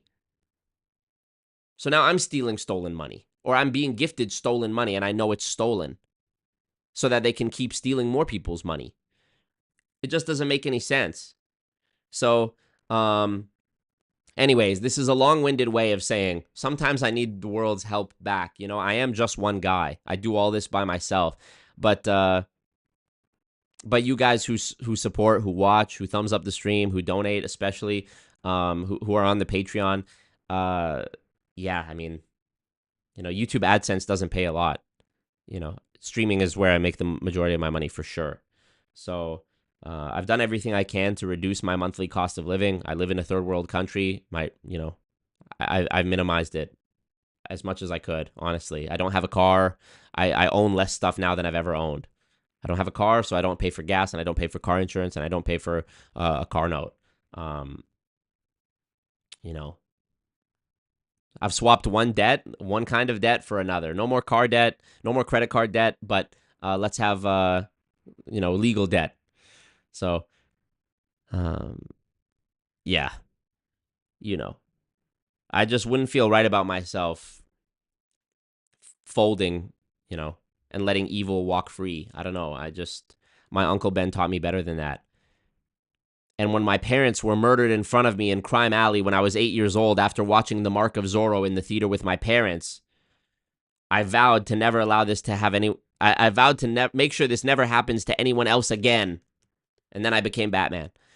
Caleb, thank you for the Streamlabs dono. Thank you so much. 1397, he says, thanks so much for what you do. I was unemployed for 3 months, and your videos stopped me from getting in a worse spot than unemployment. Yes, this is when these companies try to get you. These scams, they try to get you when you're at your most vulnerable. At your most vulnerable point is when they come for you, when you've lost your job, when somebody's died, you know.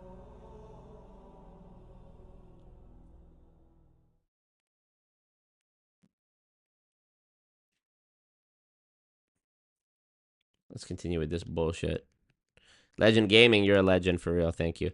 Imagine suing Amway and walking away with a crate of toothpaste. So funny. When you pay to get hired, you're not an employee, you're a customer. Yes. Imagine the app opens to a start button and it just goes ready, set, pray. So funny. Let me read your comments here. Did Ray Bans think he would gain recruits debating you? I think he did. Do they do their own content creation off their debates with you? I don't know. Ray says, let's just assume you take a day off. Don't get that many people. Which is it, Ray? Can I take time off and still make money, or do I have to work hard to make money? Exactly. MLM is so funny because it'll promise you that you can have time freedom and wake up without an alarm clock. But if you don't succeed, it's because you didn't put enough time in. So which is it?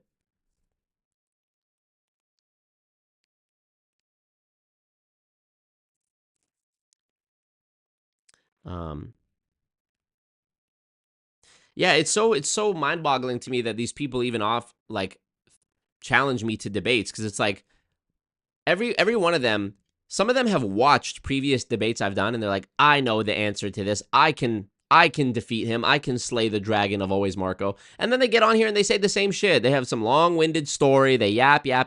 I make an amazing, beautiful point that Sabrina, you're a legend. Sabrina Rivera donated 13 Canadian dollars. To God be the glory? Okay. Thank you, Sabrina. You're a legend. Let's get it rolling. The lubrication is now going on the wheels of justice. Wow, that's a great analogy for these donations. Your donations are the droplets of oil on the spinning red-hot gears of justice. We need more. I hear it's starting to creak and rust. You hear that? I hear it. Yeah, these people all think they're going to say something new, and then they never say something new, and then I make a great point. What about market saturation? If there's 5 ice cream trucks in the same neighborhood, don't you see how that's going to hurt the potential for any one of those ice cream trucks? Motherfuckers say some shit. It's ice cream. It'll melt. What are you talking about? Yeah, there was a lot of Ray's people, or a few of Ray's people in the debate chat, which was he had obviously told people beforehand somewhere, like his friends even maybe, that he was going on my channel. Because prior to it starting, he's like, is the chat public? Make sure the chat is public. I was like, sure, because normally I have it on subscribers only mode. Soon as I made it public, as soon as I went live, people were like talking shit about me in the comments, and I was like, okay, you had people prepared for this. Like, this is not genuine at all. You know, imagine suing Amway. Yeah, toothpaste. Edward Snowden type beat. Yeah, I fuck with Edward Snowden. That's where I'm trying to sort of end up in terms of like my place in history, or like my niche when it comes to like speaking engagements, is like sort of Julian Assange, Edward Snowden type shit. Appreciate you, Yusuf. Appreciate you, Starla. Any sponsors that aren't scumbags hitting your DMs, they don't have to be perfect. I'd even look the other way in this case if you did a Temu sponsorship. Yeah, no, the sponsorship offers are not that frequent, honestly. I've done 2 sponsorships for Aura. What up, Benjamin? Or negative about the app, and then all of a sudden you just crumble and you're blown out the game like a dandelion, right? Right. So, and like you got to understand this. What we're doing here is we're helping people generate income in a residual fashion, helping people draw closer to God. Are you going to face some feedback? Yeah, you are. Are you going to be tough enough to get past it? That's up to you. But my encouragement, again, if you've never been in the content, don't even think about promoting. Get into the content. Get the 5-day free trial. Get back with the person who invited you. Get their link. Get into the content and see, is this something I even want to promote? I think you'll be impressed. Now, this has never been done before. There is no way of knowing what exactly the impact and income will be, but I do want to encourage you to think about impact first and income second. You know, there's lots of things you can do to make money. You can, you know, whatever job, whatever profession, whatever you want to sell, you can sell whatever you want. To me, there's nothing I could possibly suggest to anyone that's going to do a better job of helping them with their relationship with God. And I mean that. I mean that, right? And so how big would your kingdom impact be? Because this is kingdom multiplication. Now, what if, I'm going to give you a second scenario here. What if you were a leader, an influencer, or you just put in more effort? You were actually hungry. You had a high level of desire. Well, with more effort, you'd be able to reach out and, you know, market to more people. And you know, if you had more influence, you probably would have a higher rate than 15%. Remember, we, through cold advertising, got it to convert at 79%. But, you know, if you got more influence, you probably can convert more than 15%. And so I created a second scenario for either go-getters, influencers, or leaders, people who have, you know, influence, at 20 a day reach outs, sharing the free trial, and 20% conversion, not 79, you'd have 112 personal members end of month 1 and make $1,300 your first month if none of your members did anything.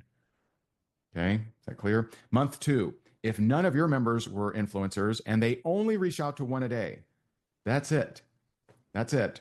You would be at $5,500 the next month, and then month 3 starts to get crazy. I want to show you a little graphic. Isn't it professional and awesome here? And so I made this. I'm very proud of myself. But month 1 with like serious effort. So funny. I made this. I'm very proud of myself. Canva, baby. Okay, this is not, hey, you got lucky. This is not the get lucky slide. Is it going to become a pyramid? This is the, I'm going to put actual effort in this. I believe in the content. Annual at the end of month 2. Yep, I knew it. You just can't help it. You just can't stop it. It's inevitable that they're going to end up literally drawing a pyramid. Kingdom activators. Get the fuck out of here. Relationship with our Heavenly Father. Month after month. Not only is it a cult, it's also a pyramid scheme. It's amazing. And it's a religion. Let's just say this is crazy, right? Let's just say, like, I'm just Looney Tunes here. Let's just say. What if it was half? I mean, heck, what if it was 25% of that? At the end of month 3, with some hustle, I mean, $4,000 or $5,000 a month rolling in every single month with that. I mean, what a fucking fantasy. So you have one layer. Your first layer is getting 25% commission. Your second layer, 10% commission. And your third layer, 5% commission. I mean, what? Let's just say I'm Looney Tunes. What if it's half of that? Yeah, what if it's half of... This is like in a video that I saw by a great creator whose name I don't remember, about a company whose name I can't say, where the creator was going over the compensation plan of an MLM company that was being presented through a Zoom call that he was spying on. And the woman who was conducting the presentation said something like, if you just get 6 people who each sign up and buy the product, and they each get 6 people, well, you're going to have, what was it? It was like $16,000 or something in your first month. And this was a company who the majority of people lost money each year. Lost money. But her advertisement was so far from this. It was like, yeah, you've already made $16,000 in your first month. It's like, oh my God. $16,000 fucking dollars. Let me tell you something. If you have the sales acumen, this is one thing I should have said to Ray during our debate the other day, Ray Bans. If you remember when he talked about how he's gonna sell $1 million worth of excess energy drink, he says he sells them for $4 a can and he makes $1. I said, okay, in my head, I'm thinking about this. So you need to sell $4 million worth of Amway excess in order for you to make $1 million. First of all, if you are such a skilled businessman that you can sell $4 million worth of anything, you would already be running your own successful company with employees and all of that. If you could sell $4 million worth of anything, you certainly wouldn't be in Amway. Next, if you could sell $4 million worth of anything, let alone some no-name energy drink, if you can sell Amway excess energy drink, which virtually nobody outside of the Amway world knows about, maybe the friends and family of people in Amway.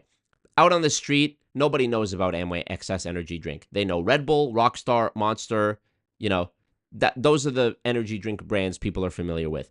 They've never seen XS. It's not sold in the store. They don't know about it. So let's say if you can sell $4 million worth of Amway XS, which for all intents and purposes, to most people, is a no-name brand, okay? That means that you could sell your own Raise Energy for $4 million worth of Raise Energy, and I guarantee you could have a higher profit margin than $1 a can. And not only that, you could sell it for cheaper than $4 a can, which is fucking expensive for an energy drink. You could sell it for $2 a can and still have a higher profit margin than $1 a can. Not even relating to MLM compensation plan here, just simple economics. You're selling something that is more expensive than the other competing brands that more people know about. They have more brand awareness. People have brand loyalty. They already know that if I'm going to the gym, I'm getting the White Monster. They already know what they like. You're trying to get people to switch, not just to adopt drinking an energy drink. Let's say you're going after people who already drink energy drinks. Trying to get a new energy drink customer is one thing. Trying to get an energy drink customer to switch from one brand they already know and love to a new brand is an even bigger challenge than creating a new energy drink customer. So there's just and I'm not an economist. I didn't go to school for business. This is just simple common sense. Common sense. That'd be cool or not? I don't know. Would that be cool or not? Oh, dude, that's a soundbite. Would that be cool or not? Clip this. Of that. At the end of month 3, with some hustle, $4,000 or $5,000 a month rolling in every single month, would that be cool or not? I don't know. And so we see this as something. Okay, I clipped it. That is really going to make an impact with people, and it also has a chance to fund your missions. What I find, it's interesting because I talked to a couple different types of pastors. We've talked to a lot of pastors about this, and we have some very large pastors. I think you'll see soon that are talking about this. And pastor number 1 is like, yeah, my people would love this content, and this would be a great way for them to make some extra money. Yeah, golf course fertilizer, right?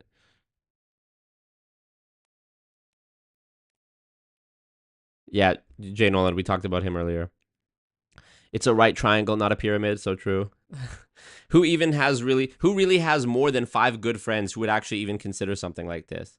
You know how hard it would be to get, bro. If you have 5 friends, if you've ever been somewhere with 5 friends at the same time ever, you know how hard it is to coordinate 5 friends.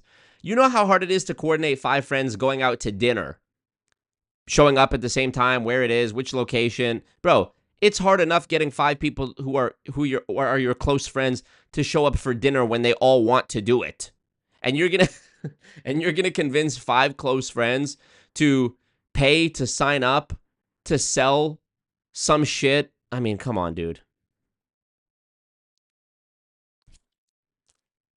Exactly. Benjamin makes another great point. And all of your friends also know each other. Chances are your best friend, your first and second best friend are also pretty close with each other. So if they join, who the fuck are they going to recruit? You've already recruited your closest 5.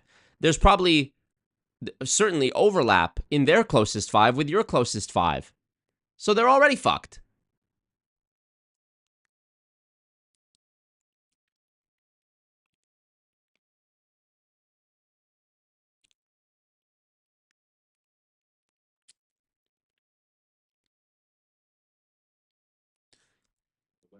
More about this, or let's move forward. Okay, that's pastor number 1. Pastor number 2, my congregation is very, very poor. They really struggle with money.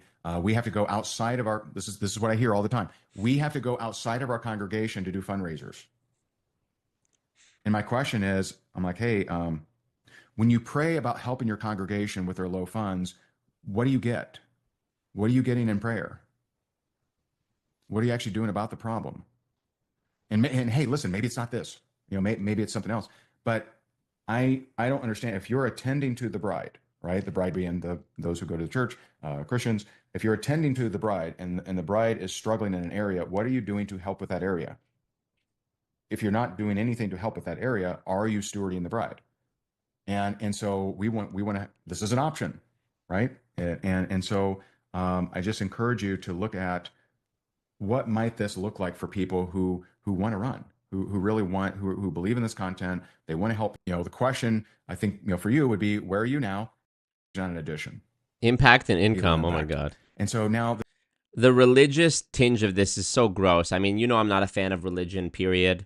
I don't care which one it is. I dislike all of them equally. Actually, that's not true.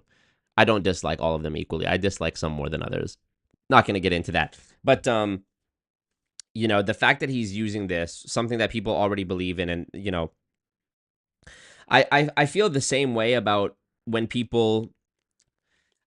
commonalities between when people join a religious faith or find Christ, as well as when they join an MLM. I find like it's when people are like struggling. Isn't that the first step in the 12 steps program, is to give yourself up to a higher power? I mean, it's implied there what we're talking about. I dated a girl once. I'm quite old. I'm 29. I've been around. I've seen everything. I've done everything. I know everything. I dated a girl once. And her sister was a recovering addict, and she'd spent years on the streets as a drug addict. And by the time I had met her, she was clean and she was sober, and she was on a new kind of drug. And the new drug that she was on, the new obsession that she had, was God. And she would always do this really unsettling thing where she would like stop what she was doing, and she would like go like this and like talk to God in the middle of the living room and like pray. And like normally before eating, like if I ever ate with her family or whatever, they wouldn't pray before the meal. But if her sister was there, they're praying. They're praying. And I was like, fuck, man, this is like, and it's like, I think it's probably like some obsessive compulsive, I don't know, I'm not a psychiatrist or whatever, but it's like somebody who, the common denominator with her life as an addict, as well as her life as a religious convert, the same thing is present. You're going all in obsessively about a certain thing that makes you feel good, or that, I don't know, that brings you around a community of people. Who knows? I don't know. I just think that it's sort of like, sometimes when people are in desperate situations, it's drugs that call to them to comfort them. Sometimes it's religion. Sometimes it's multi-level marketing. I think all of these things can be equally harmful, because all of them are kind of selling you a lie. Multi-level marketing is selling you the lie of the income opportunity, which is demonstrably not true. Religion is selling you the lie of like salvation and, getting into heaven, which I won't say it's a lie, but big claims require big proof, and I've seen none. And drugs are offering you the lie of comfort, but of course it's a temporary comfort that comes at great cost further on. So, yeah, I just think this is a real disgusting thing that Ray has this company that's a multi-level marketing scheme, and it's piggybacking off of religious belief. Potentially some of these people who are watching this presentation from Ray are people who already turned to God because they were vulnerable, or are turning to MLM because they're vulnerable, and now you're layering another manipulative, opportunistic lie on top of the other. So I hope I explained that okay. I'm not, How do you decide? Do you flip a coin? Do you sleep on it? What do you do here, right? Do you check your feelings, your emotions? Ask the Lord, God, are we doing this? God, are we doing this? And there's I was actually on a meeting Monday night with Dion, and he shared a couple cool questions, where he'll go into prayer and he'll say, Lord, how would you approach this? Lord, what should I think about this? Lord, what do you think about this? Now, if you pray this, God, are we doing this? And you get a no way. Okay. Then to me, that means he's got some other kind of project for you. It's not bad news, right? It's okay. But if you pray, God, are we doing this? And you're getting a yes. Divine permission leads to bold action. And I would encourage you to step in. Made it up. We'd love to help you. We'd love to help you. And if you do decide, or if you are an already we'd love to scam you. Ambassador, we'll see you, tomorrow for the ambassador training. And so here are the steps. Okay? If you're getting a yes, if you're feeling nudged that this is something you're called to do, get back with the person who invited you to get their link to the 5-day free trial, get started. Okay. Now, if you join as an ambassador, save your link. We actually send you suggestions, and there's now weekly training where we're helping you with how to talk to people about it, how to market it. To me, this is an extremely marketing friendly company, because I'm going to show you, I think on the next slide, how I do it. And I think it's very easy. Anyone can do it. And we'll have some fun. Now, if you are an ambassador, we send you some suggested posts and emails and things like that, and you access your resources. And so your different resources are the Brilliant communities, the Brilliant Plus apps, the ambassador group, and all of our resources are posted in there. And so this is what I see as the best way to promote. Okay. ILT, invest, learn, teach. I've been teaching this for 12, 13 years now. And so you invest your time, possibly money, right? In this case, you invest in the membership, learn, and then take your notes and your breakthroughs and teach. I mean, go do a reel. And I'll tell you exactly how I do it. And people see me do this literally every single day. Is I will take, let me just find a page with notes. So I'll take my notes. Okay. So I'll go through some of the content. Right now I'm going through Art of Thinking Brilliantly, which is under conferences. And so I'll take my notes. I will do a live with those notes, but every major note, I make a separate reel. Very simple. And every day I have people that are seeing this content, asking me about the 5-day free trial, or, it's just, it's been really cool. So it's an extremely marketing friendly company. And by the way, if you haven't been in the content, don't think about promoting yet. Get into the content. Get to know Graham, get to know what he's teaching and how he's teaching to have a better relationship with our Heavenly Father, and see if it's as good as I'm saying it is. And remember, before there was ever an opportunity, we had 6,000 paying members in 72 countries. And the 5-day free trial was converted at 79%. So I'm telling you, the content's good, but don't take my word for it. You get into the content, get back with the person that invited you on this, get your 5-day. Hey, Ray Higdon here, and today I'm going to go over very quickly the Brilliant compensation plan. Now, if you haven't seen the full video, just let me know. We'll send you over the overview. So I'm going to go through this part very quickly, okay? But we have a full video that goes over the entire process. So Brilliant is a movement of kingdom activators. And a movement of kingdom activators, It's just like that black girl who said, I'm looking for 10 people to sow $1,000 into my kingdom. Why not 100 people to sow $10? Or 100 people to sow $100, rather.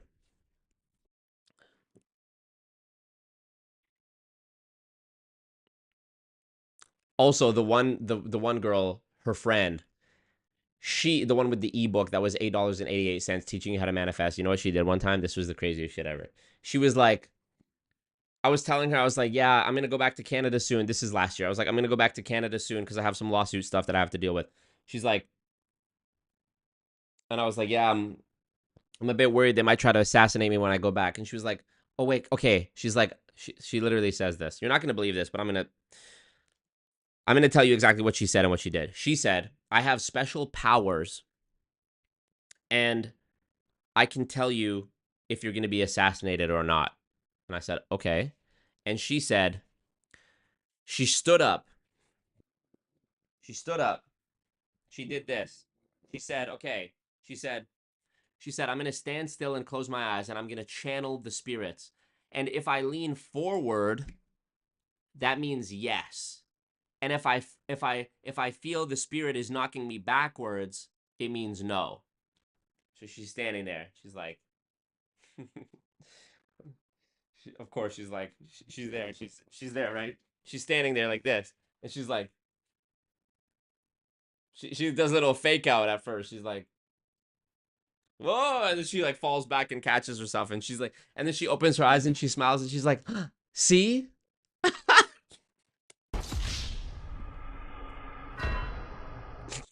I never told that story before because it's so ridiculous. I'm like, no one's gonna believe this. And we've partnered to bring you a brand new concept, allowing you to spread the message and share in the blessing. Now, the main resource of the movement is an app called Brilliant Plus. And Brilliant Plus is a highly rated app. We actually already have over 6,000 paying members in 72 different countries. And that was before we ever made this a network marketing company, just so you're aware. Almost 500 ratings, but we have tons Lily of of the Valley says, what is the product or the service? The product is getting closer with God. Doi. What if there's a pool? Yeah. What up, Joseph? Julie Anderson. I'm not going to share a whole bunch today, but it is how to grow in your relationship with God. C1 said he'd spot me the 20. Yep. How to learn from God. What is His will for your life? What is your purpose? There you go. Grow in your This is the product. How to grow relationship with God. Grow in relationship with God. How to learn from God. What is His will for your life? What is your purpose? And it's mainly put on by my favorite teacher, Mr. Graham Cook. We also have some guest content in there as well. But we have challenges, we have sleep meditations, we have all kinds of things in there. It's just amazing. Over 600 videos, 12 sleep meditations, different daily routines, and there's actually more to come. 21-day challenges, 11 guided meditations. And I'm only going to share my testimonial, actually. So my testimonial is the Brilliant Plus training on constant continuous favor changed my life. I now expect the Lord's favor everywhere I go because all of heaven's favor is attracted to Jesus Christ in me. And I also am fully aware now that I am blessed with every spiritual blessing because of Jesus in me. Saying a bunch of fucking nonsense. None of that means anything. None of what you just said meant anything, Ray.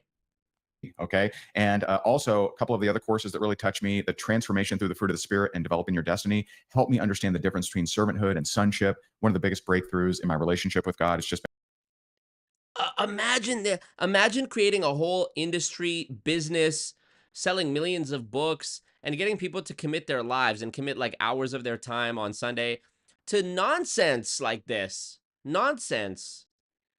What is the difference between sonship and whatever the fuck it was? What was it?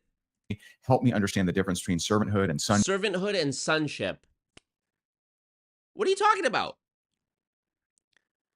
You're all of this to discuss talking to your imaginary friend. Are you okay? Are you crazy? You are crazy. I mean, if I, as a grown man, walked in and said, yeah, Boodlebop told me about, you know, how I'm going to start making money again soon because I was thinking about that and I was talking to Boodlebop about needing some money. And imagine if somebody was like, who is Boodlebop? And I was like, oh yeah, Boodlebop, it's like, he's a cosmic being that is without form, or without shape or form or gender or name. And well, his name is Boodlebop, that's what I call him, but he presides over the heavens and earth, and he created it all, and he's omniscient, and he can see into our hearts and minds at all times, and he's constantly judging us on a sliding scale of whether we're doing something sinful or not. And he has the power to let us into his magical luxury kingdom for all of eternity, or to burn in hellfire for all of eternity with his mortal enemy, Gleeblegloop, who's actually the embodiment of evil. If I said that to somebody, they'd be like, I wouldn't have even made it all the way through that explanation without them running away or calling the police. Just replace the words Boodlebop with God and Gleeblegloop with Satan.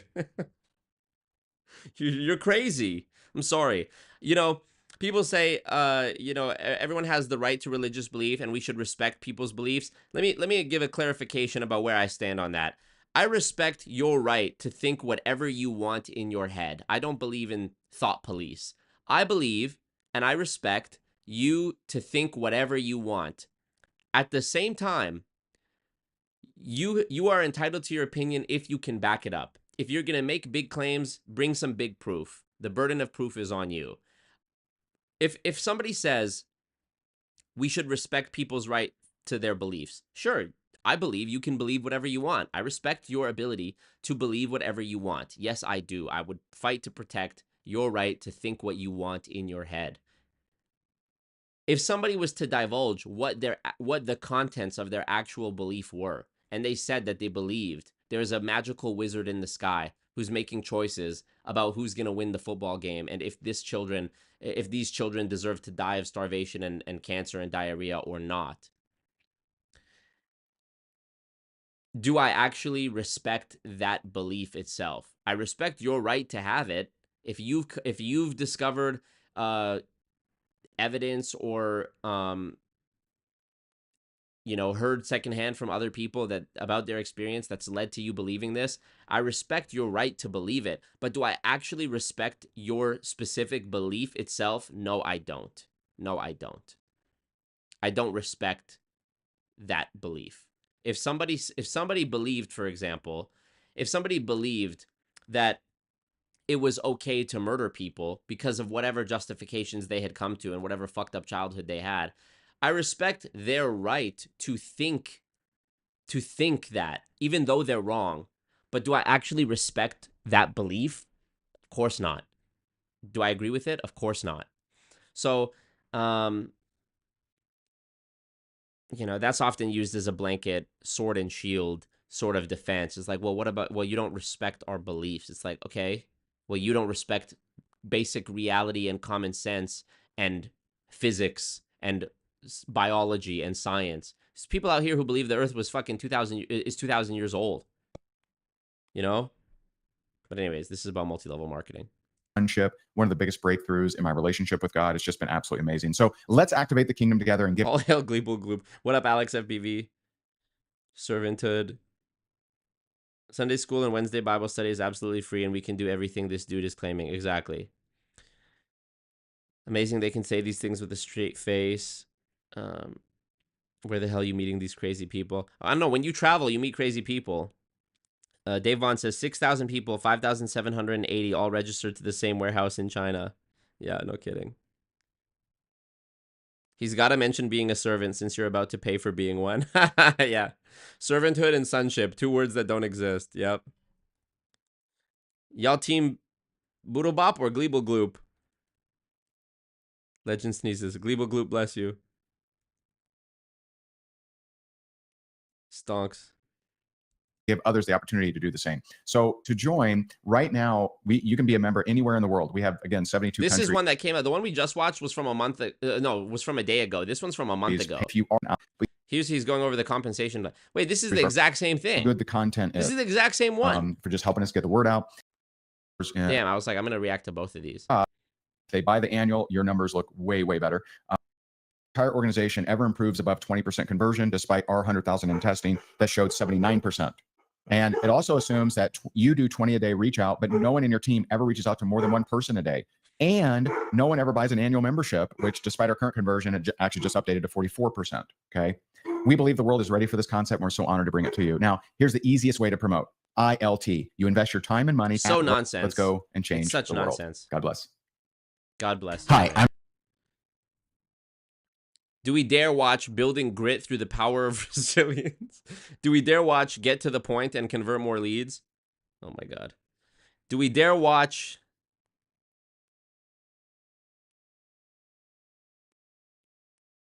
Oh my God.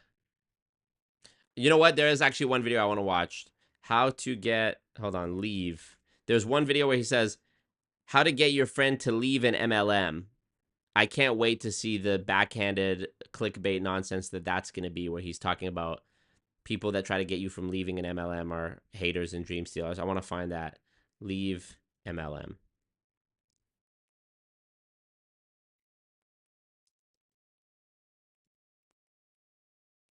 Where was it? Learn how to find the right people. Ray Higdon, leave MLM. Let me search that.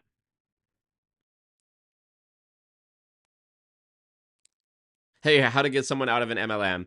Let's go. 879 views. Let's check it out. 3 years ago. So this is before he found Christ? Yeah, way before he found Christ. This will be a fun one. Let's talk about how to get someone out of an MLM.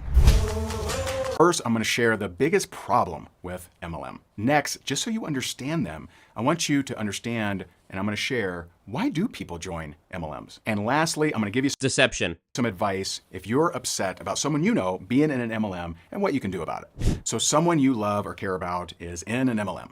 Maybe you've heard some bad things, or you don't like who they're becoming, or you're afraid they're going to lose everything. So we need to save them, right? We need to save them from this possible disaster that they're going into. Well, there's a few things to understand. First, I do want to share what is the biggest problem with MLM. The biggest problem with MLM is that there's no training required. First of all, what is MLM? MLM is multi-level marketing, and it's where a company has chosen to compensate differently for the sale of its product. That's a simple. Saying compensate differently is a very interesting way of saying not compensating at all, since virtually all people who join MLMs end up net losing money. It's like when they say differently abled instead of disabled. As it is. They thought instead of getting J-Lo on a jet ski or hiring, the Geico lizard or whatever, why don't we save that money? And why don't we just pay people that help us get the word out about this amazing product we love? Another point of nonsense. I'm just going to go through debunking all of this one step at a time because it's so second nature to me. Actually, it's not even second nature. It's first nature to me at this point. This idea is complete nonsense. Saying that the company's decision thought process is, oh, instead of spending all this money on the Geico lizard and advertising, why don't we just pay our people to promote it through word of mouth marketing? Because word of mouth marketing is the best marketing. You'll remember Nathan from my ACN video. During that presentation, he was like, oh, look at this guy. He's wearing a Nike shirt right now. You're advertising for brands all of the time, and they're not paying you. So why not advertise something that's going to pay you?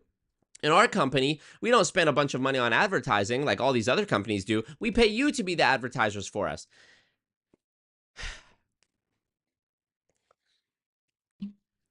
Take a breath. One simple question that debunks that entire narrative is this. If it's true that this is the best method for selling products, because they claim that's the goal, to sell products. If it's true that this was the best method for selling products, why does every other company that sells products not ditch what they're doing right now and start doing this? Why does Amazon, the biggest online retailer in the world, not stop what they're doing and do this instead? Why does Walmart, Target, Costco, why don't they stop their brick and mortar stores?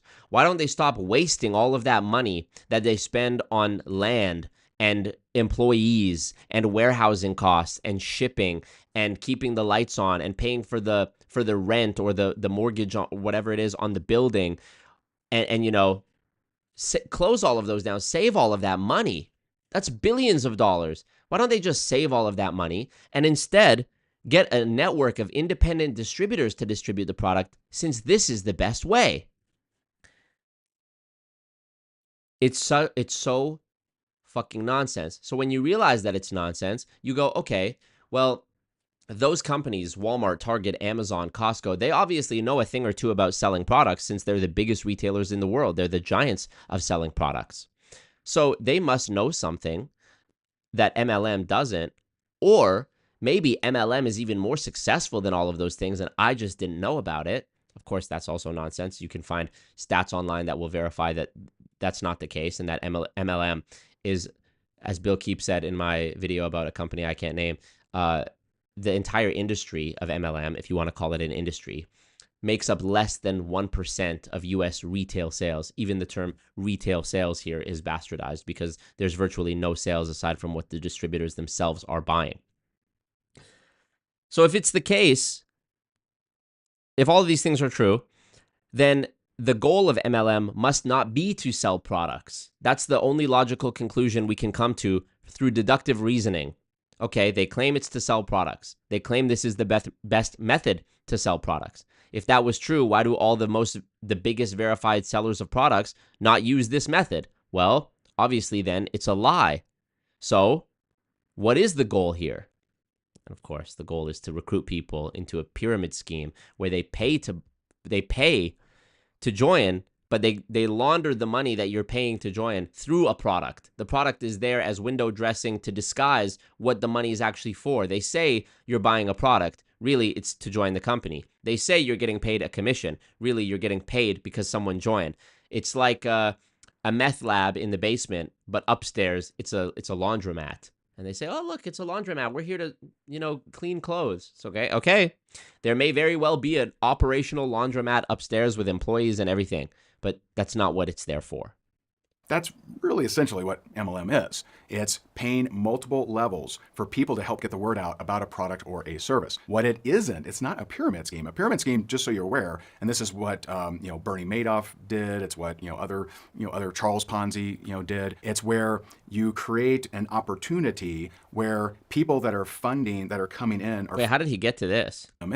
It's paying multiple levels for people to help get the word out about a product or a service. What it isn't, it's not a pyramid scheme. A pyramid scheme, just so you're aware, and this is what Bernie Madoff. Here's another point that is relevant to bring up when he says it's not a pyramid scheme. At 1 minute and 40 seconds into his discussion about multi-level marketing, this is another crippling question to ask. What legitimate company ever has to explain or argue that it isn't a pyramid scheme, scam, cult, etc.? If you even have to argue that you're not a pyramid scheme, you're in a bad spot. All these companies that I mentioned before who actually sell products, Walmart, Target, Amazon, Costco, all of these companies have criticisms. All of these companies have ethical issues that people raise online. All of these companies have what you might call haters. I find it interesting, however, that I have never seen any one of these companies ever in an article, in a video, or out in the world. I have never heard one of these companies referred to as a pyramid scheme. Why is that? Why is it that only MLMs get picked on for being pyramid schemes and not all these other things? And furthermore, MLMs love to say, oh, well, a traditional job, Walmart is a pyramid scheme. You have the owner, then you have the manager, the assistant manager, the cashier, the janitor. That's a pyramid too. This is one prong of the two prongs of Schrodinger's pyramid scheme, which is a term that I coined myself for describing the contradictory arguments that people in MLMs will use, where on one hand they'll say, well, so what if we're a pyramid? Everything's a pyramid. And then in the next breath, they'll say, we're not a pyramid. Those are illegal. So Schrodinger's pyramid scheme is basically, which is it? Are you a pyramid and that's okay because everything is a pyramid? Or are you not a pyramid because pyramid schemes are illegal? Each of these on their own are nonsense. The first one is nonsense because they're conflating the word pyramid with a hierarchy or a chain of command. Sure, you can draw a Walmart employee structure as a pyramid on a piece of paper with the manager and the assistant manager and the cashiers. That doesn't make it a pyramid scheme because the people who are at Walmart are not being compensated or rank advancing because of recruiting more employees who paid to join Walmart. 100% of people who work at Walmart get paid there. They're paid for their time. They're not unpaid contractors who are paying to work at Walmart and then also getting other employees to pay. You don't move up to assistant manager because you recruited 3 cashiers, and you don't become the manager because you recruited 3 assistant managers. It's a complete conflation and lie. Then the other prong of Schrodinger's pyramid scheme is we're not a pyramid scheme because those are illegal and we've been around for so long. Ray here mentions Bernie Madoff. Bernie Madoff got away with his Ponzi scheme for 30 years, and he was probably the most decorated and respectable person on Wall Street. He was the chairman of the NASDAQ, okay? So the idea here that's a folly and a logical fallacy is the idea that just because something hasn't been discovered yet or because somebody has evaded capture for their crimes, that the crime must not have happened. Imagine a murderer who got away with killing someone 30 years ago and has managed to lay low. Imagine when the DNA evidence finally comes back that ties them to it 30 years later. Imagine they say, there's no way I committed a murder. Murder is illegal. Despite all the evidence being there. MLMs do the same thing. We have all the evidence to show that they're actually an illegal pyramid scheme. We have the loss rates. We have their income disclosure statement, which shows that most people lost money. We have the social media accounts of their top distributors showing the deceptive claims around the earnings potential and the products. We have all of the red flags of a pyramid scheme demonstrated in every instance when we look into an MLM. And yeah, they'll say we're not a pyramid scheme because pyramid schemes are illegal. It's so nonsense. Imagine you got pulled over for drunk driving and the officer saw you swerving on the road. He can smell the alcohol on your breath and he can see the empty containers of alcohol in the passenger seat. And your response through slurred speech is, "There's no way I was drunk driving. That's illegal." So just because they haven't been caught doesn't change the fact. You know, one time in one of my depositions for a lawsuit, the lawyer asked me, "Are you aware of any prosecution or criminal case that has been brought against this company that you say is a pyramid scheme?" And I explained the criminality exists whether they were caught or not. You know, so that's a long point, but addressing Ray here saying that they're not a pyramid scheme. What legitimate company has to argue that they're not a pyramid scheme? It's what other Charles Ponzi did. It's where you create an opportunity where people that are coming in are funding the people that got in earlier than them, and there's no actual movement of product. The next big lie here is the idea that there is no product in a pyramid scheme or Ponzi scheme. This is demonstrably untrue, and I'm going to demonstrate it for you right now. Truth in Advertising has been kind enough to put together this document. This is from 10 years ago. So the list has grown even since this list was published. This is called FTC Pyramid Cases Post-Amway. Okay, this is the FTC's track record when it comes to pyramid cases, updated September 2023. This is a list of all of the companies that have been sued by the FTC for being a pyramid scheme. Okay? I'm just scrolling through. NetForce, Big Smart, Streamline International, Skybiz, NextGen 3000, Mall Ventures, Vima, Herbalife, Advocare, Neora, Success by Health, Bint, Financial Education Services. More than 30 on this list, okay? Guess what all of these companies have in common without exception? Every single one, they have products. Every one of them has products. Vima, which was shut down for being an illegal pyramid scheme, had products. They had Vima Verve, the energy drink. They had the Vima shakes. They had products. They all have products. Not only is it not true that a pyramid scheme doesn't have products, he's talking about a Ponzi scheme. A Ponzi scheme is a simple cash. It's simply the flow of cash. There's no product laundering it. Not only is it untrue that pyramid schemes don't have products, as a matter of fact, running a pyramid scheme would necessitate having products to disguise the scheme. That's why there's a differentiation between a Ponzi scheme and a pyramid scheme. A pyramid scheme wears a disguise. In the most common case, it wears the disguise of business. And the name of that disguised business is called multi-level marketing.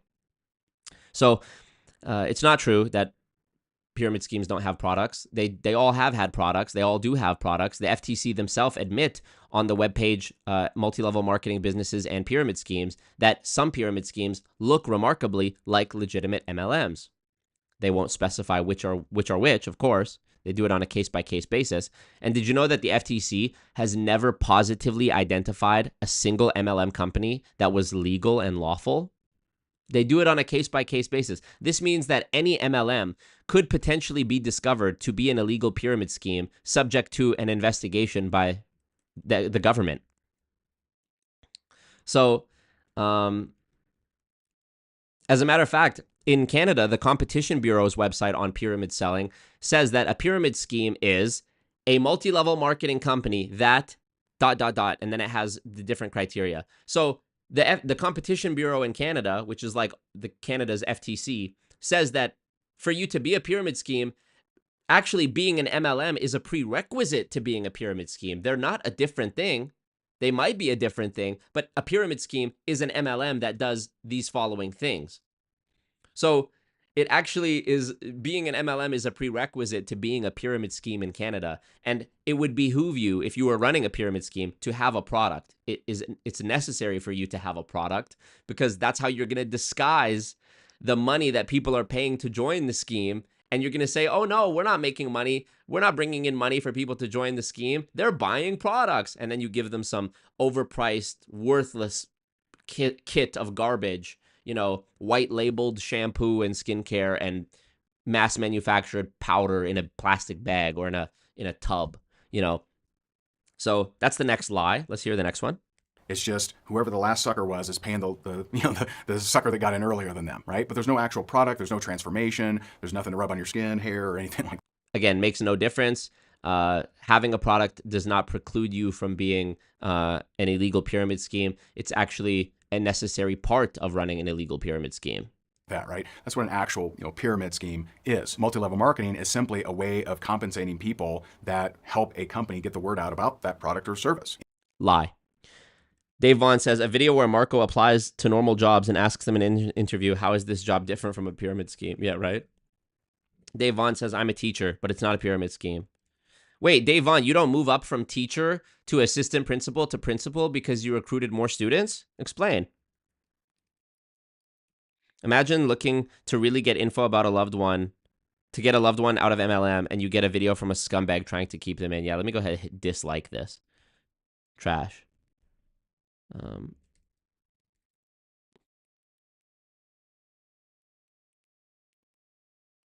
And it's something that has a lot of legitimacy as a business infrastructure, but one of the best things about it and one of the worst things about it is it requires no certification, it requires no degree, it requires no continuing education. You can be anyone with any kind of thoughts, and for typically a few $100, be part of an MLM the next day with no sales background, no experience, no clue how to talk about anything. In that environment, what often happens? The untrained, uneducated person takes this opportunity that does have unlimited opportunity. I've coached people in MLM that bring home over $1 million a month, right? So there's unlimited possibility, but the untrained person would take that and say, hey, you can make $1 million a month from it. Although it's possible, it's extremely unlikely because most people don't have that kind of work ethic. You literally... Once again, the next lie here is asserting that somebody's work ethic is what is necessary to their success in MLM. It's such an oversimplification, and it's actually a lie. It's simply not true. In MLM, if you're in there and you're not losing money, which would put you among 99.6% of annual distributors, you're being scammed. If you're in MLM and you've somehow managed to break through the odds and have recruited enough people that you actually start earning a net positive income, you are scamming others. So it's one or the other. You're either being scammed or you're scamming others, and there's no in between.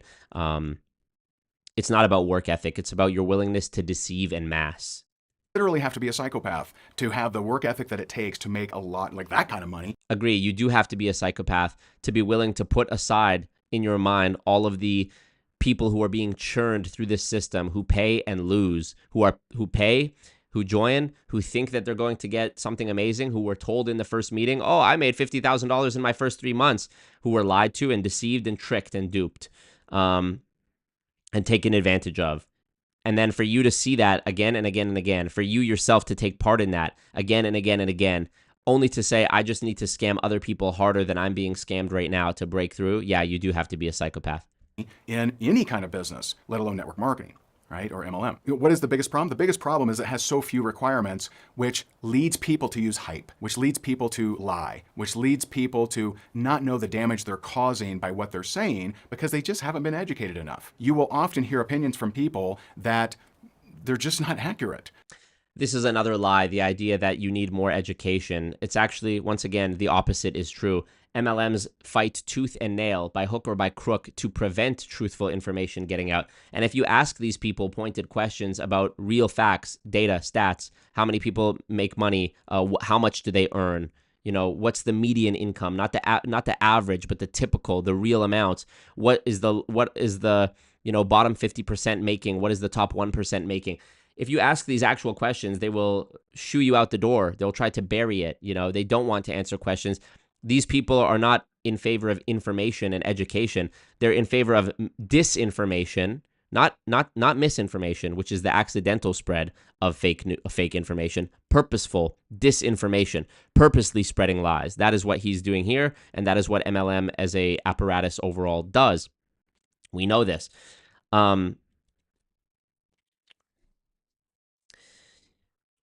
What they want to do is they want to proliferate fake information, false information, disinformation, not actually educate you. They want to miseducate you. They're just taking what they heard from some untrained person, and that's what they're repeating, which may sound ridiculous, that you can make all kinds of money without doing anything. And I love, and I mean hate, people that say, yeah, you don't even have to sell. You just have to find people that buy. It's like, well, isn't that selling, right? Amazing. He's saying the quiet part out loud. Let's listen to it again. People that say, yeah, you don't even have to sell. You just have to find people that buy. It's like, well, isn't that selling, right? So interesting to hear it from the mouth of a psychopath in broad daylight on camera, that he recorded this, watched it back, said, yeah, that's good, and then published it. He's purposely trying to misunderstand the conjecture, which is that you're not actually selling, you're just trying to get people to buy.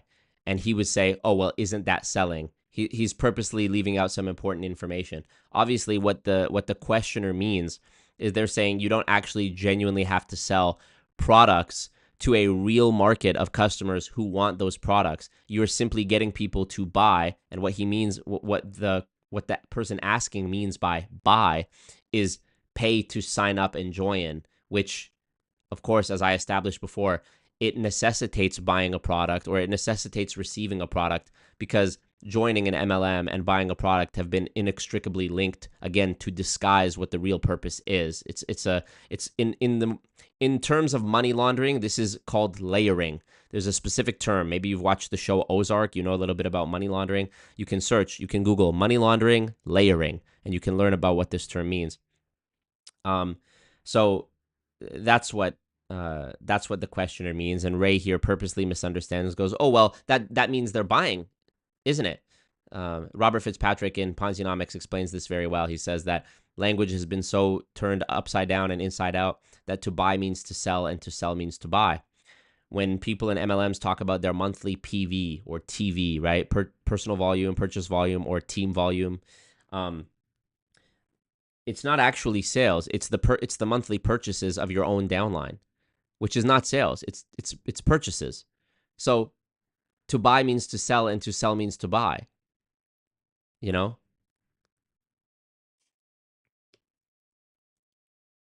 Dave Vaughn, if I buy my own product, doesn't that count as a sale? It's such a slimy little trickery language game. Dave Vaughn sums it up much better.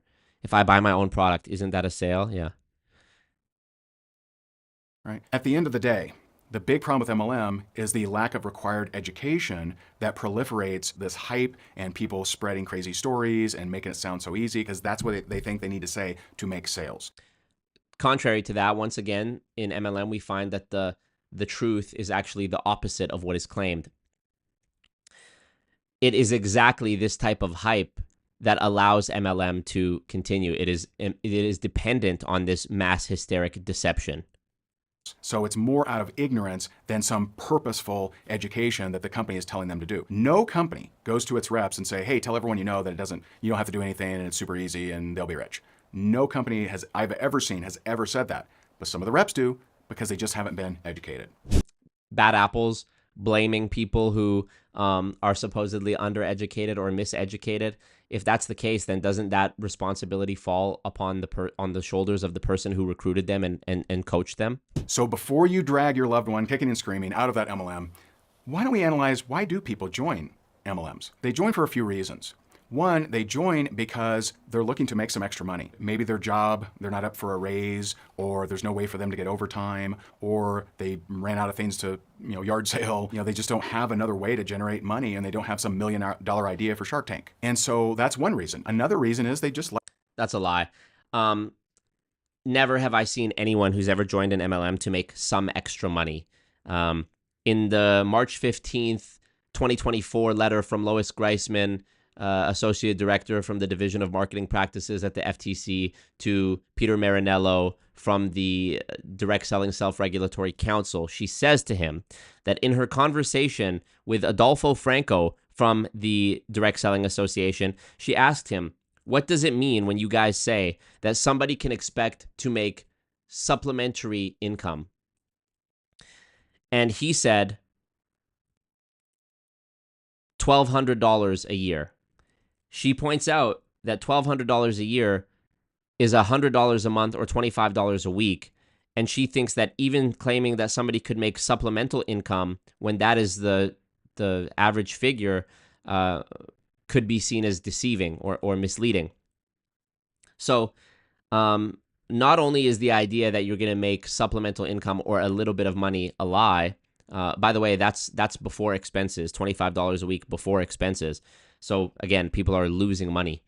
I've never heard anybody, and I've heard from thousands of people through my comments and messages over the years.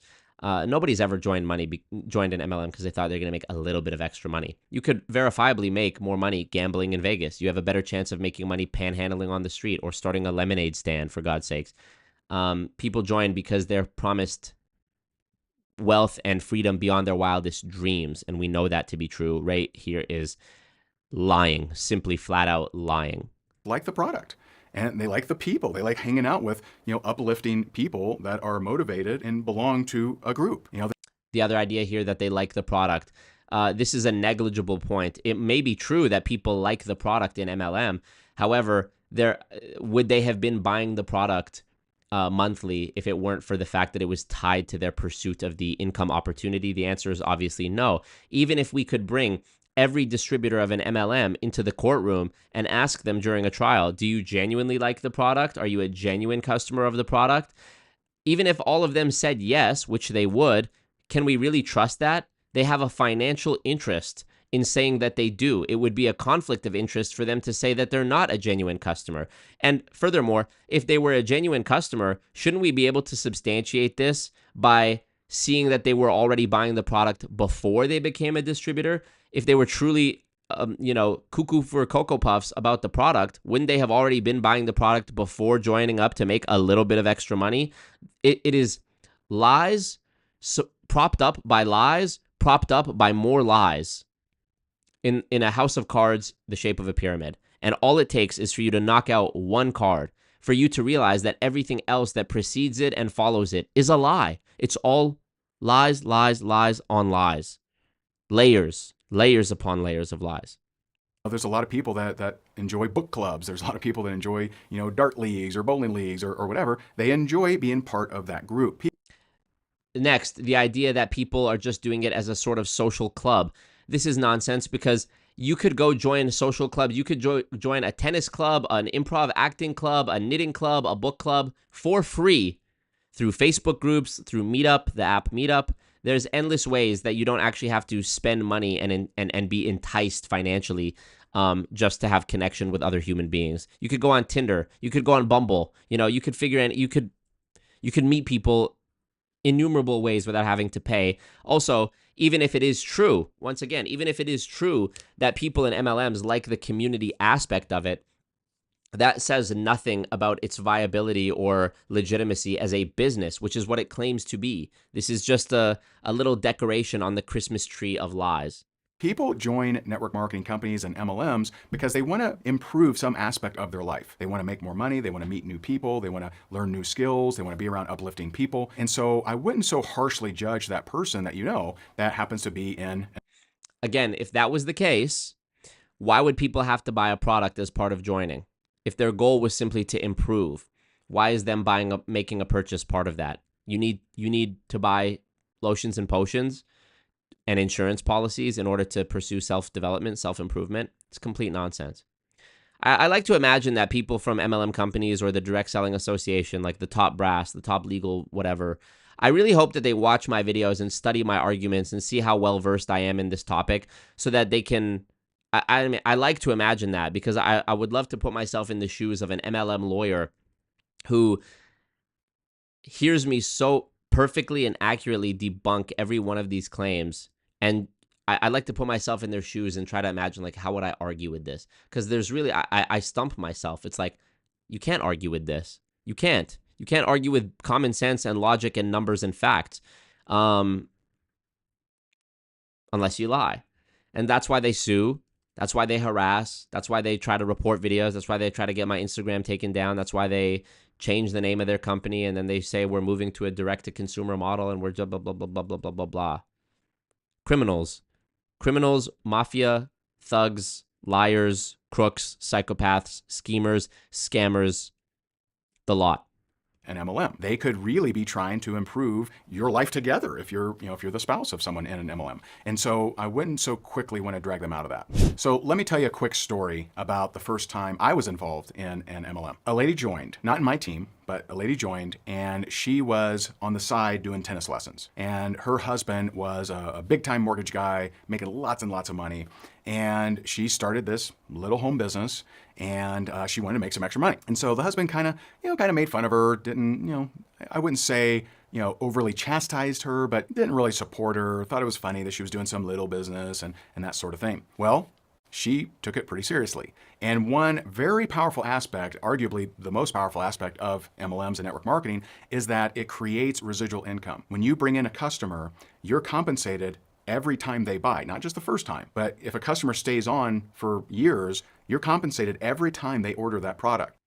And so this is another lie. It's a purposeful misunderstanding of the concept of passive income. Passive income means you do the work once and it's done. If you have a customer or a downline recruit that's ordering month after month after month, and then they stop for whatever reason, they quit, they die, you name it. Well, now it's not passive income anymore. You have to recreate that client, that income stream. You have to go recruit more people. We know based on the reported churn rates of MLM companies that most people, the majority, more than 50% of distributors who are in on year one are not there on year two. This one fact alone would debunk the claim that MLM is passive income, because you're constantly having to re-recruit and re-recruit and re-recruit, and the system is in a constant state of collapse. Old recruits being replaced by new recruits who are being replaced by newer recruits, on and on and on, ad infinitum. And so it's just simply a lie. If it was truly passive income, why are all the biggest success stories in every MLM company constantly doing Zoom calls, constantly posting on their Instagram stories, constantly showing up at events, trying to recruit people? That doesn't seem like passive income to me. If it was truly, if I truly had a means of making passive income and I was making $1 million a month, you would never fucking see me again. I'd be doing it for leisure whenever I wanted to. I wouldn't be, I wouldn't give a fuck. If you do that enough time, you can create residual income, money that flows into the household whether you work or not. And it's a very, very powerful way to get compensated. Most jobs aren't like that. And so, but she, she was fired up, she was excited. And so he was doing his mortgage thing. So she kept doing the work, kept showing up, kept doing the work, kept showing up. I remember when she hit $8,000 a month. And I think that is the point where he started to say, dang, because, hey, I don't care, where you're at money-wise, $8,000 a month is kind of nice. Here's another lie. Thank you, Bobby Jr. First time I'm on live, 5:45 in the UK. My dog felt the need to wake me up. Yeah, your dog is a real one, bro. Thank you for that. I appreciate that. I also want to make sure I didn't miss any other donos, because I have the volume here quite low, so that the video doesn't feed back into my microphone. And I wanted to see, maybe I didn't hear some donations. Also, I'm so passionate about this. This shirt that I wear, you see me every stream. I wear this shirt in black, in blue, in gray. I love this shirt. Really nice quality. AlwaysMarcoMerch.com. I just put the link in the chat. If you use the code GOONS, you get a discount. This is a stream exclusive drop. So use the code GOONS, get a discount. Okay, thank you, Bobby Jr. Sabrina, thank you. Okay, I'm gonna give you a second to go to AlwaysMarcoMerch.com and purchase one before I continue this video and debunk Ray's claim about this woman making $8,000 a month. Even though I wasn't there, I can show you how that is a misrepresentation. Give me 1 sec.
Okay, I'm back.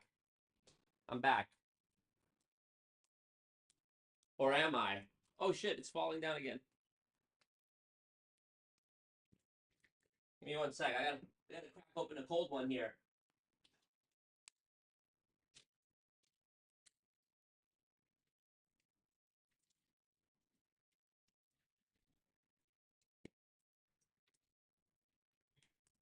Shit.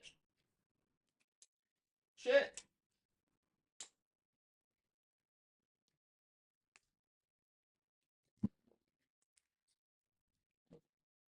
There we go. Okay.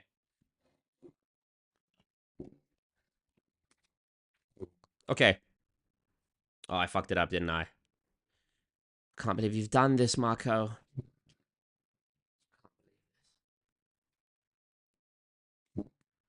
There we go. Okay, good enough. Let me fix this. There we go. Okay. All right, back we go. Back we go. Out of focus now. Love to see that. Oh, nothing burger. It's a burger. Okay. Why am I out of focus? Focus. There we go. He talks about this woman making $8,000 a month. Let me tell you why that's a lie.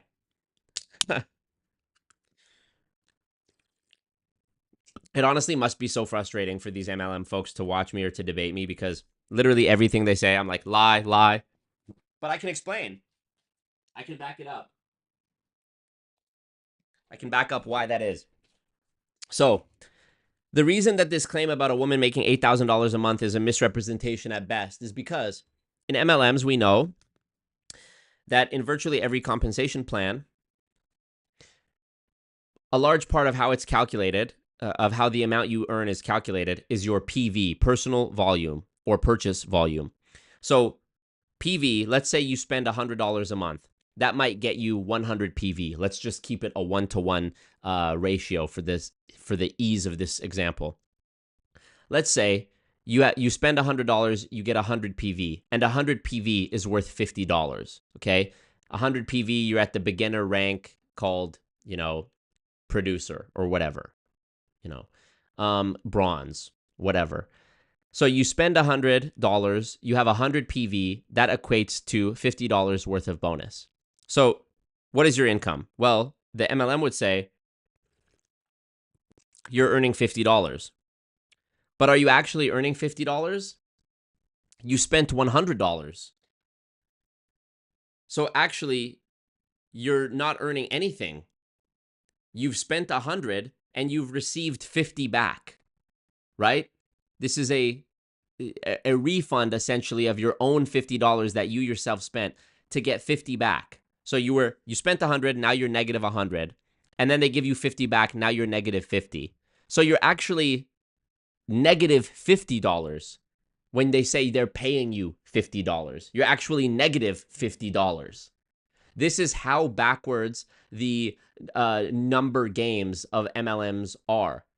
And this is a very simple example that I've just explained to you. Now, consider this woman making $8,000 a month. Even if we assume that this $8,000 a month is after expenses, which is probably not true, you have to consider what those expenses correlated to. Maybe this woman had $8,000 because she had 16,000 PV. So she spent 16,000 to receive 8,000. It seems like a lot. And perhaps she can show you a check that she made $8,000. If you watch the Amazon Prime docuseries Lula Rich,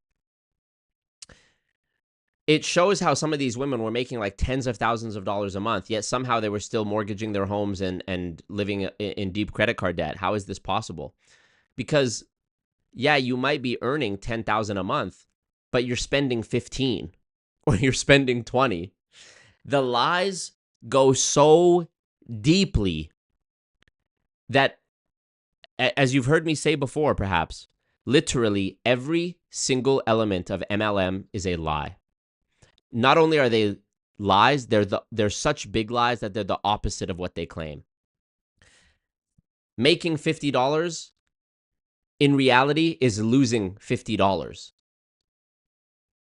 A lie would be saying you made $50 when you made zero. No, the truth is the opposite of what's claimed. You actually lost $50. So Literally every term they use, sale, purchase, multi-level marketing, retail, business, every word is a lie. Every word. Every claim is a lie. The reason I hate it so much is it's not accidental. They're purposeful lies. They're calculated. They've been refined and thought about for years, and this is where we are today. And it's very hard to understand. It took me a long time. Even like, I remember when I was sort of knocking the cobwebs off my brain in 2023 when I came back to doing MLM content after like a year of shutting myself off from it. And I remember there was some things where I was like, wait, how does this one go again? How do I respond to this false equivalence again? Why is that wrong again? And there was even times where I had to call Robert and ask him. I said, Robert, how do I explain this one?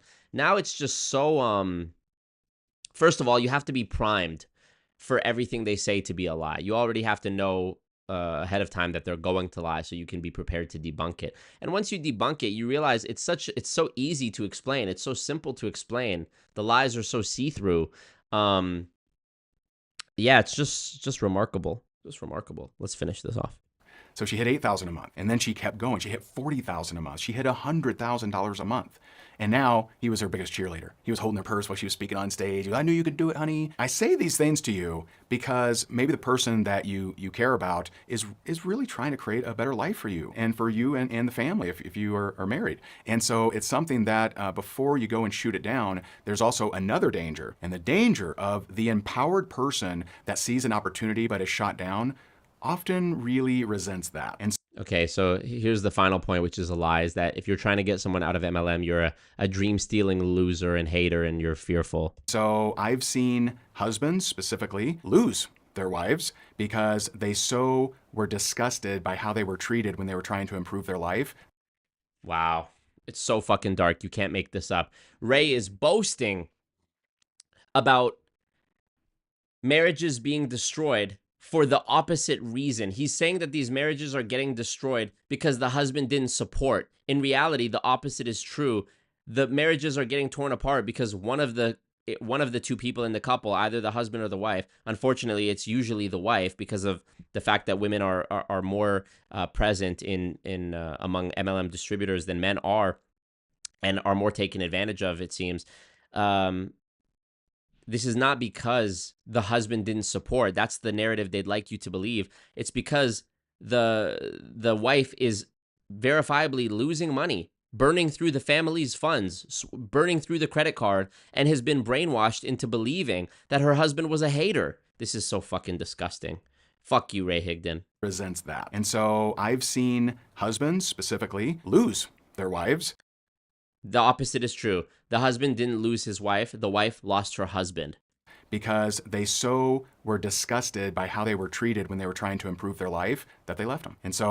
No, the husband was so disgusted with how brainwashed the wife was and how she had turned into a Hun-bot zombie pursuing this false MLM dream. And meanwhile, he's going to work, earning money just to pay off credit card debt that she's accruing from her business. Fuck you, Ray. Oh, I hope that's never the case for you, of course, but I do want to add that piece to helping you understand on this kind of topic. I'd love to hear from you. So why is it that you feel you need to rescue someone from an MLM? Drop me a comment. I'd love to see it. So he wants to see the comments. So go crazy. Go ahead and comment. And maybe we take your comment and make a new video out of it answering it. So I'd love to see your comment. And lastly, here's my number one tip. Ray would never respond to me. If you are upset about someone being in an MLM that you love or care about, my number one tip is let it go. It's not going to kill you. Accept them. You don't have to approve of them, but just don't negate them. Don't make them feel like crap. Thank you, Southern Mysticism. I agree.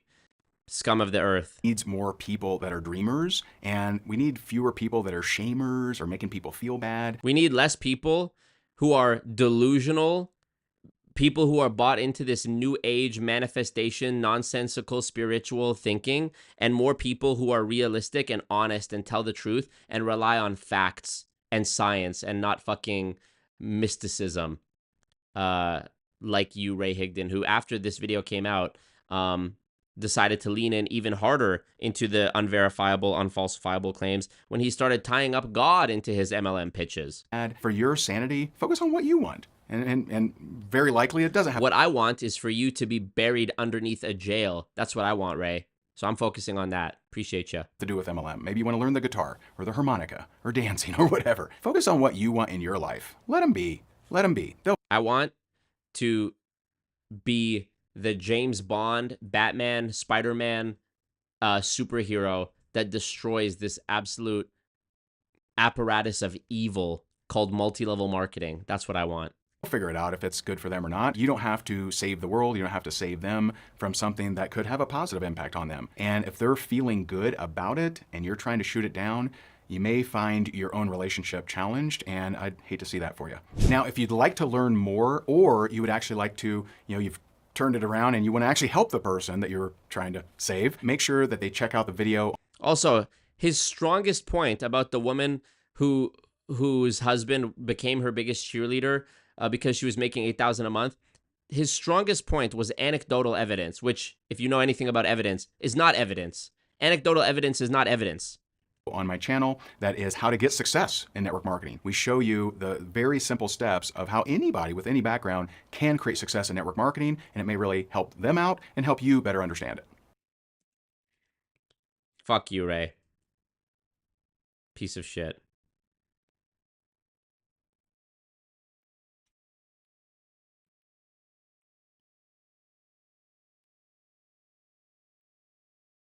You can't make this shit up.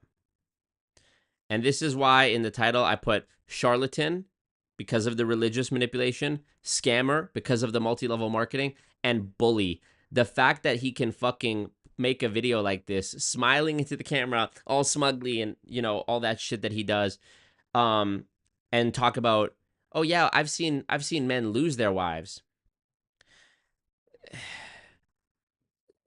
implying that like you're a dream stealer and a shamer if you don't want somebody to be an MLM. There's a great saying, the best bullies are usually very nice people. It's crazy shit. Crazy shit. Well, that's all I've got for today, folks. We've been going for quite a while, so I appreciate you guys sticking with me. I got to go have lunch, really breakfast, because I just didn't have really breakfast. But I really appreciate you, and if you're watching this on the replay, just know, man, together we are actually doing something to make the world a better place. And I used to be scared of the lawsuits. I used to be stressed out about it, and I even turned my back on this work at one point because I thought it wasn't worth it.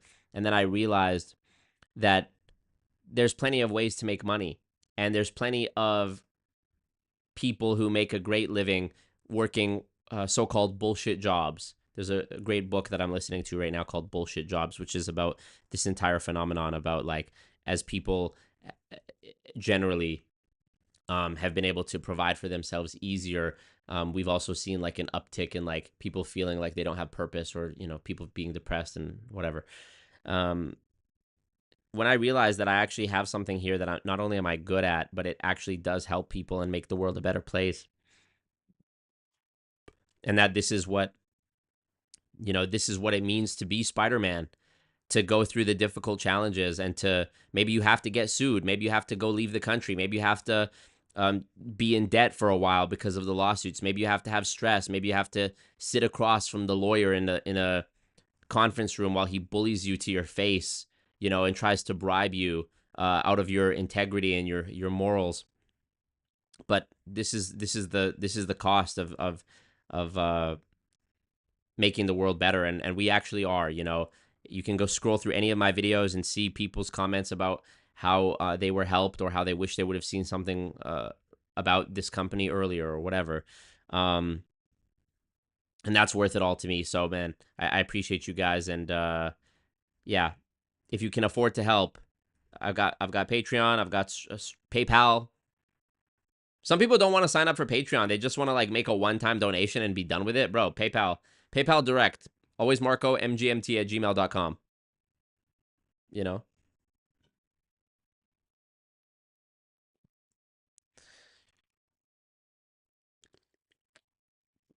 So yeah, thank you guys. Always MarcoMerch.com if you want to rep the cult, you know. Also, I'm working on a special limited edition merch drop that will hopefully be finished soon. I'm working on it with the secret behind the scenes cult designer. I don't know if they want to be named or told. I'm sure you could probably guess who it is. But yeah, I'm working on a new design for a limited edition shirt. There's only going to be, I think, 100 of them. And I'm really excited for it. So that'll be soon. Appreciate you guys. And I'll see you again, of course. Peace. Thumbs up the ting. Thumbs up the team.